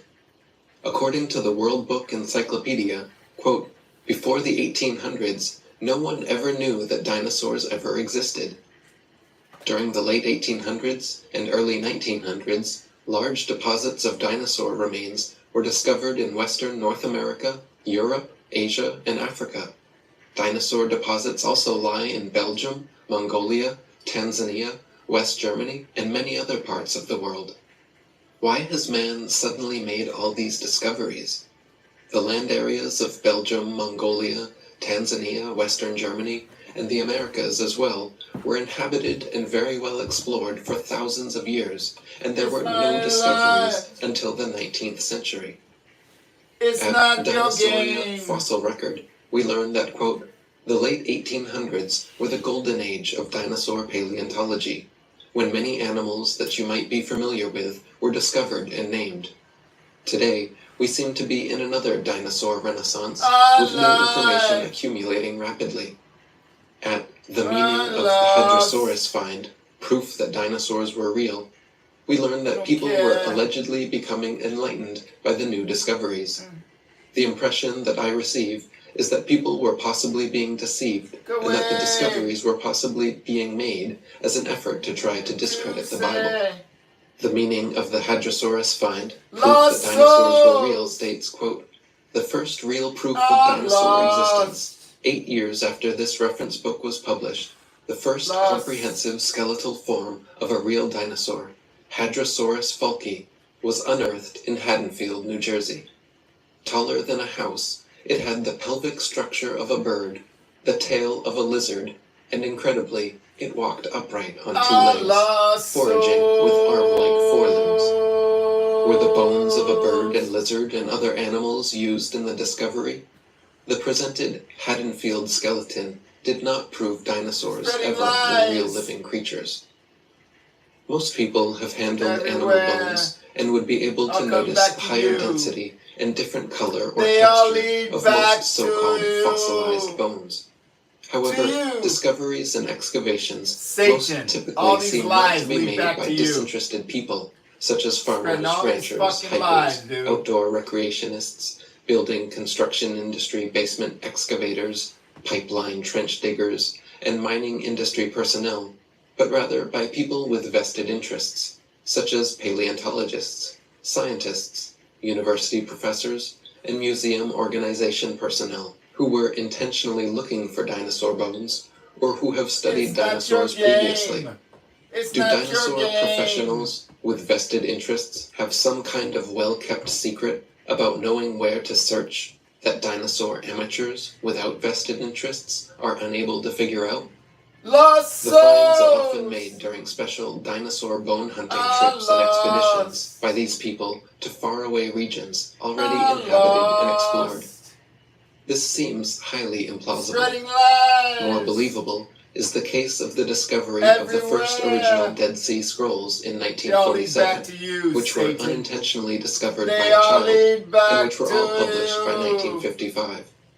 In some cases of discoveries of dinosaur bones by people who do not work in a job related to dinosaurs, it was suggested to them by some dinosaur professional to look or dig in a certain area. In other cases, the government had considerable foreknowledge that dinosaur amateurs would be digging in a certain area. Also very interesting to note are special areas set aside and designated as dinosaur parks, for which amateur dinosaur hunters are required to first obtain a dinosaur hunting license. Take a look at Dilophosaurus discovered and the discovery of Haddonfield's dinosaur for some ideas as to how this may have occurred. Also, a multitude of bones and dinosaurs are strangely found in the same place, suggesting possible planting of bones. The following 3 paragraphs are from The Seizure of Sue the T-Rex. Quote, "The Larsons are still working this find, which they called the Ruth Mason Quarry. The find contained the remains of at least 2,000 beasts. There is only speculation as to the reasons so many bones were in one place. The river system could have transported the bones a few at a time to a sandy coast at the edge of a receding Cretaceous sea, or a great storm could have trapped and drowned a herd on a spit of land. A preponderance of the fossils were of Emontosaurus annectans, a duck-billed dinosaur which migrated in flocks. Various carnivores' teeth, including that of T-Rex, were also found at the site, which could simply mean that these beasts were scavenging the remains. We are only guessing," said Pete. In July 1990, Maurice Williams, who had a ranch nearby, came by the quarry. He was fascinated by the work and offered to let the paleontologists search for fossils on his land. Pete told him he appreciated the offer and would do so at the earliest opportunity. On the morning of August 12th, the team suffered a flat tire. Their spare was low and the pump was broken. Most of the crew decided to take the tires to Faith in another vehicle for repair. Susan Hendrickson, a Seattle archaeologist and amateur paleontologist who was working with BHIGR that summer, decided to take a hike through Williams's land instead. She returned to the quarry several hours later, finding the team back at work with 3 pieces of vertebrae. Pete thought immediately, Tyrannosaurus. The team saddled up and drove to the site she'd discovered, a 60-foot sandstone cliff jutting out of the prairie. At about eye level, a huge femur, thigh bone, protruded, along with several other bones. Pete immediately sought out Williams, who said, "I've ridden by that place 100 times, never saw a thing." It is unusually coincidental that a commercial fossil collecting firm would be the organization to make the dinosaur find. Why was rancher Williams unable to find Sue after all his years of ranching? Don't you find this unusual? The article, "T-Rex Bones on Sale for a Cool $12 Million," indicates that the business of being a commercial fossil collecting firm is potentially very lucrative. People who work for museums often seem to be the ones associated with the really prolific finds. A discovery in a remote area of Argentina is described, quote, "In November 1997, Dr. Luis Chiappe and Dr. Lowell Dingus went to Patagonia with an expedition team and discovered a nesting site that contained thousands of dinosaur eggs, including fossilized embryos and fossilized skin. The concentration of eggs was so intense and rich that in an area of roughly 100 yards by 200 yards, we counted about 195 clusters of eggs. Compton's Encyclopedia lists some prominent paleontologists and their prolific discoveries. Florentino Ameghino, 1854 to 1911, Argentinian paleontologist who described 6,000 fossil species excavated by his brother, Carlos, in Argentina, thereby establishing Argentina's reputation as a fossil-rich area. Briefly, head of paleontology at La Plata Museum, where much of his collection is displayed. Earl Douglas, 1862 to 1931, United States dinosaur hunter who, in Utah in 1909, found the fossil-rich beds now forming Dinosaur National Monument. Over his entire career, sent 350 tons of excavated dinosaur bones to the Carnegie Museum of Natural History, Pittsburgh. Finds of huge quantities of fossilized bones in one area, or by one or few people, goes against the laws of natural probability and suggests a possible concentrated planting effort. Yahuwah made this plant for me. Scatter bones far and wide. Dinosaurs Too much. would not have all I died at the touch same place, flower. extremely rare and unusual event, such as a sudden mass extinction. If it has seeds in it, it's good for food. If it's a green plant with seeds in it, it's good for food. Mass extinction event. I don't know about burning it, but I'm going to burn it. Dinosaurs that are alleged Copy my... Dinosaurs, quote, were the dominant terrestrial vertebrates for over 160 million years, according to Wikipedia. And the lifespans of individual dinosaurs are estimated to have been about 75 to 300 years. Still can't touch my roses. The number of dinosaur fossils extracted from the Cleveland Lloyd Dinosaur Quarry are listed in detail. More than 30 complete skeletons, 12,000 individual bones, and several dinosaur eggs have come from this prolific fossil bed. Over the years, bones have been taken from the quarry representing at least 70 different animals and 14 species. Cast and original skeletons assembled from these bones are on display in over 60 museums worldwide. About 147 million years ago, this area was a shallow freshwater lake with a muddy bottom. Plant-eating dinosaurs and the meat-eaters who preyed upon them occasionally became trapped in the mud. As the years passed, the skeletons of these animals accumulated until the site became a complex mix of bones. After the lake bottom dried up, it was covered with volcanic ash, and rivers and shallow seas deposited thick layers of sand and mud on top. Meanwhile, the bones fossilized. Millions of years later, water and wind eroded the layers to produce the topography seen today. The bones are now close enough to the surface to be recovered by scientific excavations. I have difficulty believing that so many clumsy dinosaurs became stuck in mud, and that circumstances are just so that all these bones are now on or near the surface of the earth. Why do we have so many dinosaur fossils, but few or none of the fossilized bones of many extant animals, such as the bison that roamed North America? Let's take a look at a description of how dinosaur bones are transported and prepared in the article Fossil Excavations, a Fossil Trail from Excavation to Exhibit. Quote, "We now commonly use strips of burlap soaked in plaster to jacket over our finds. After applying a tissue separator to keep the plaster from direct contact with the surface of the bone, the soaked burlap strips are laid onto our pedestaled fossil until they cover it in a half shell. The end result is a bone totally encased in a protective mummy-like field jacket and ready for safe transport. So preparers and transporters work with plaster all the time. Plaster lying around, therefore, does not draw questions or suspicion. Quote, through mold making and casting, we can totally fabricate limbs, ribs, vertebrae, etc. for the missing pieces of an articulated skeletal mount. Plaster, fiberglass, and epoxies are often and commonly used.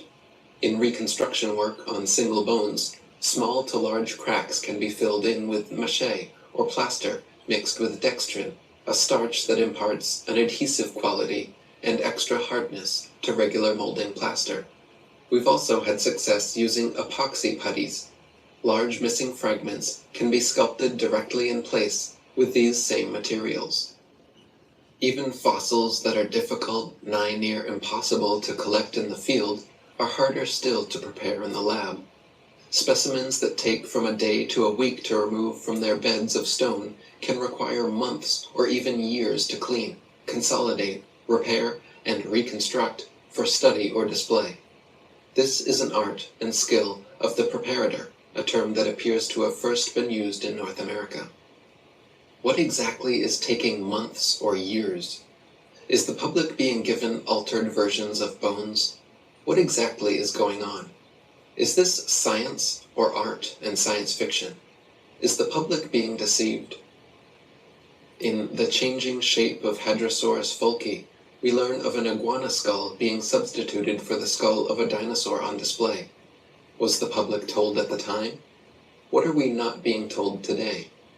The original reconstruction of Hadrosaurus folki featured a creature in a kangaroo stance, an animal that used its tail as a third leg. At the same time, while the excavated fossil was nearly complete, it lacked a skull. Because parts of its skeleton resembled those of an iguana, the skull of a modern iguana was used as a model for the skull created for the original display in 1868. That sculpted skull is currently still on display at the Academy of Natural Sciences in Philadelphia as a historical curiosity. In a museum reconstruction of some supposed past living creature, bones or fossilized bones from different types of creatures should never have to be knowingly mixed together in some public display of the reconstruction. Bones from modern animals should not be sculpted by someone and used in the museum reconstruction of some purported ancient creature. From elementary school curriculum, we learn that in elementary schools, they're teaching students how to make their own fossils and what paleontologists do. Do paleontologists make their own fossils too? The possibility exists that key dinosaur bones on display have been artificially modified through sculpture and carving. Bone sculpture is not an unknown human activity.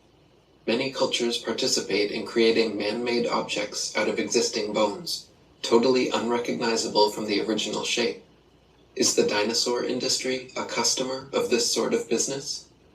Is it possible that dinosaur skeleton replicas are secretly assembled or manufactured in private buildings out of public view, with bones artificially constructed or used from a number of different modern-day animals? Why bother having any authentic original fossils at all if alleged replicas can please the public?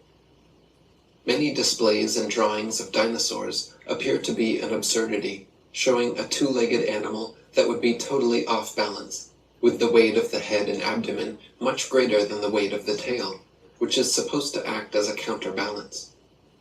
Is the dinosaur industry a case of science trying to meet public desires or expectations? The movie Jurassic Park is an example of showing dinosaurs much larger than any current displays in museums. After the movie came out, it is interesting to note that many articles were written asking, "Is this possible?" I recall a report of dinosaur DNA being discovered preserved in amber, which later turned out to be false. At a description of Mill Canyon Dinosaur Trail, we learn of dinosaur tracks being given credibility. Do you not find it rather difficult to believe that erosion and weathering would not destroy prints that are allegedly millions of years old? Archaeopteryx, the ever-popular transitional form, is no real fossil evidence for evolution. But Sir Fred Hoyle, the prominent British scientist, in his book Archaeopteryx, the Primordial Bird, A Case of Fossil Forgery, says that someone took a small fossil, put cement on it, and pressed a modern feather into the cement to create a forgery. The person then sold it to the British Museum for 36,000 gold marks, a hefty sum in 1861. The original living material and the material that is used to produce its fossil are often two different things, and thus the ages of both are different as well. Most alleged ancient fossils are found near the surface of Earth, and are dated by the age of the rocks near where they are found.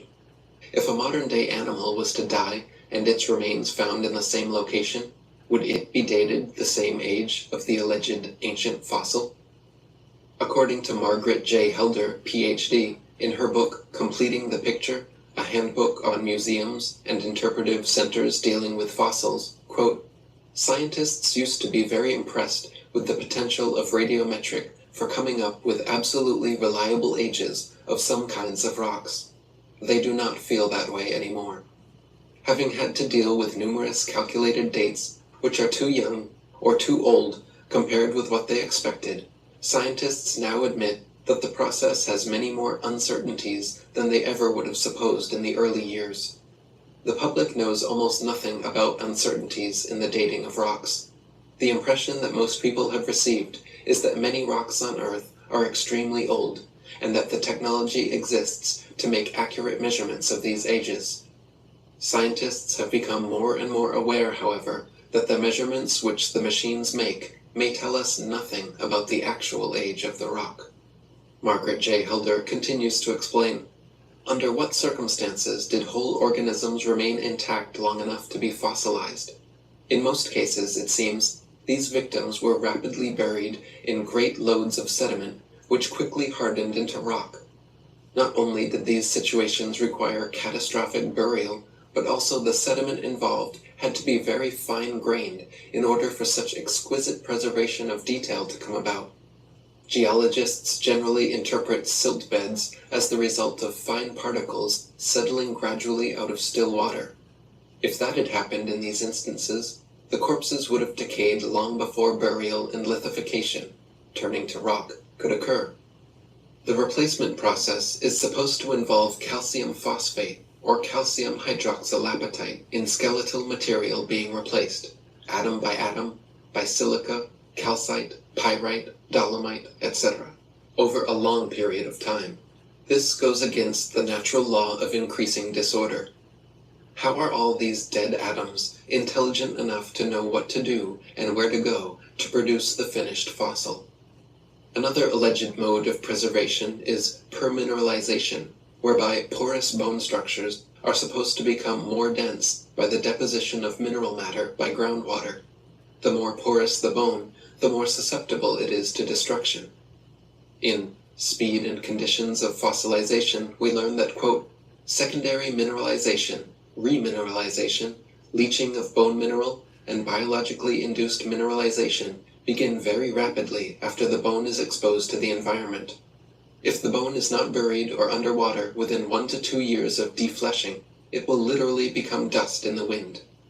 The bone fragments may persist for several more years, but they are unrecognizable as to species. What percentage of land animals' bodies die near water and then fall into that water? Hypersaline environments, in which carbonates are precipitating, favor bone remineralization and secondary mineralization. Saline environments are also good, but there the processes are slower. Are not dinosaurs supposed to have lived in a relatively non-saline freshwater environment? Inducing mineralization under ideal laboratory conditions is one matter, but completely different than real-world natural processes that tend to dissolve, not precipitate, bone mineral. Once the internal part of a decaying bone fills up with saline water from a sea, I am unaware of any reason why it should be a preferred location for mineral precipitation compared to the rest of the sea bottom. Fossilization is also discussed in Evolution versus Creation, where we learn that, quote, there are no fossils being formed today on a large scale like they did many years ago. When a fish dies, it doesn't sink to the bottom of the ocean and become a fossil. It merely decays and is eaten by other fish or animals. Even today, there is hardly a trace of the millions of buffalo that once existed, but were slaughtered all over the plains just a couple of generations ago. Some herds were big enough to cover a whole state. The book Dinosaurs and the Expanding Earth discovers the paradox between the dinosaur's size and lifestyle. Quote, the dinosaur's large size has presented paleontologists with an interesting paradox. Calculations of the structural dynamic stresses within the bones of the largest dinosaurs indicate that they were too large to move fast without injuring themselves. Contrary to this view, is the fact that detailed biomechanical reconstructions indicate that they were agile, active creatures. Depending on the arguments used, a particular dinosaur can be reconstructed in two ways: slow and lumbering, or fast and agile, with both sides of the argument appearing equally valid. Dinosaurs in the Expanding Earth also discusses the structural dynamics of dinosaurs. Quote, "One method of finding out more about dinosaurs is to study their structural dynamics. This method considers the loads and forces acting on the structure of their skeleton as they moved. The dinosaurs' structural dynamics indicates that the loads acting on their skeletons were much greater than that of present-day animals. In some cases, because of the dinosaurs' large size, calculations indicate that the bones of the largest dinosaurs were likely to buckle and crack under their own immense weight. These calculations were responsible for promoting the idea that the dinosaurs must have moved very slowly to prevent sudden shocks to their skeleton. This idea of slow-moving animals does not agree with the biomechanical analysis of dinosaurs, which indicate that the dinosaurs were agile, active creatures. This is the paradox between the dinosaurs' size and lifestyle. There is a simpler solution to these paradoxes other than having to reduce Earth's gravity. Some people point to Job 40:17 as evidence that dinosaurs are mentioned in the Bible. They state that only dinosaurs could fit the description of having a tail like a cedar. He moveth his tail like a cedar. The sinews of his stones are wrapped together. However, Bible translations other than the King James Version clearly reveal that alternative understandings are possible for what this verse is actually stating. He doth bend his tail as a cedar. The sinews of his thighs are wrapped together. Job 40:17 could be stating that the behemoth bends his tail with the same ease and speed that he bends a cedar tree, such as would be required in clearing land. Indeed, this is consistent with his strength and force, Job 40:16, and suggests his usefulness as being a beast of burden for man. God made the behemoth with man, Job 40:15. His tail sways like a cedar, the sinews of his thighs are close-knit. He makes his tail stiff like a cedar, the sinews of his thighs are knit together. Alternatively, Job 40:17 could be stating that the tail of a behemoth sways in the same manner that a cedar tree sways, or that the behemoth makes his tail as stiff as a cedar tree. The behemoth could very well be the elephant. The elephant is a beast of burden for man in that it is used to move tree logs, such as cedar logs, with its trunk and tusks. The elephant can move these logs around like it moves its tail. In India and some other Asian countries, elephants are used in the logging industry. An elephant can move a log that weighs 600 pounds. It lifts smaller logs with its tusks and holds them with its trunk. An elephant can knock down a tree 30 feet high that has a diameter of 2 feet. Elephants eat grass, shrubs, leaves, roots, bark, and branches. Wild elephants drink up to 40 gallons of water daily. The Matthew Henry commentary on Job 40 concurs with the idea of the behemoth being the elephant. Since other logical explanations are available for what the behemoth is, other than the dinosaur, there is no requirement for Christians to consider the behemoth of Job 40 to be the dinosaur, or to even believe in dinosaurs. Petroleum is often referred to as fossil energy.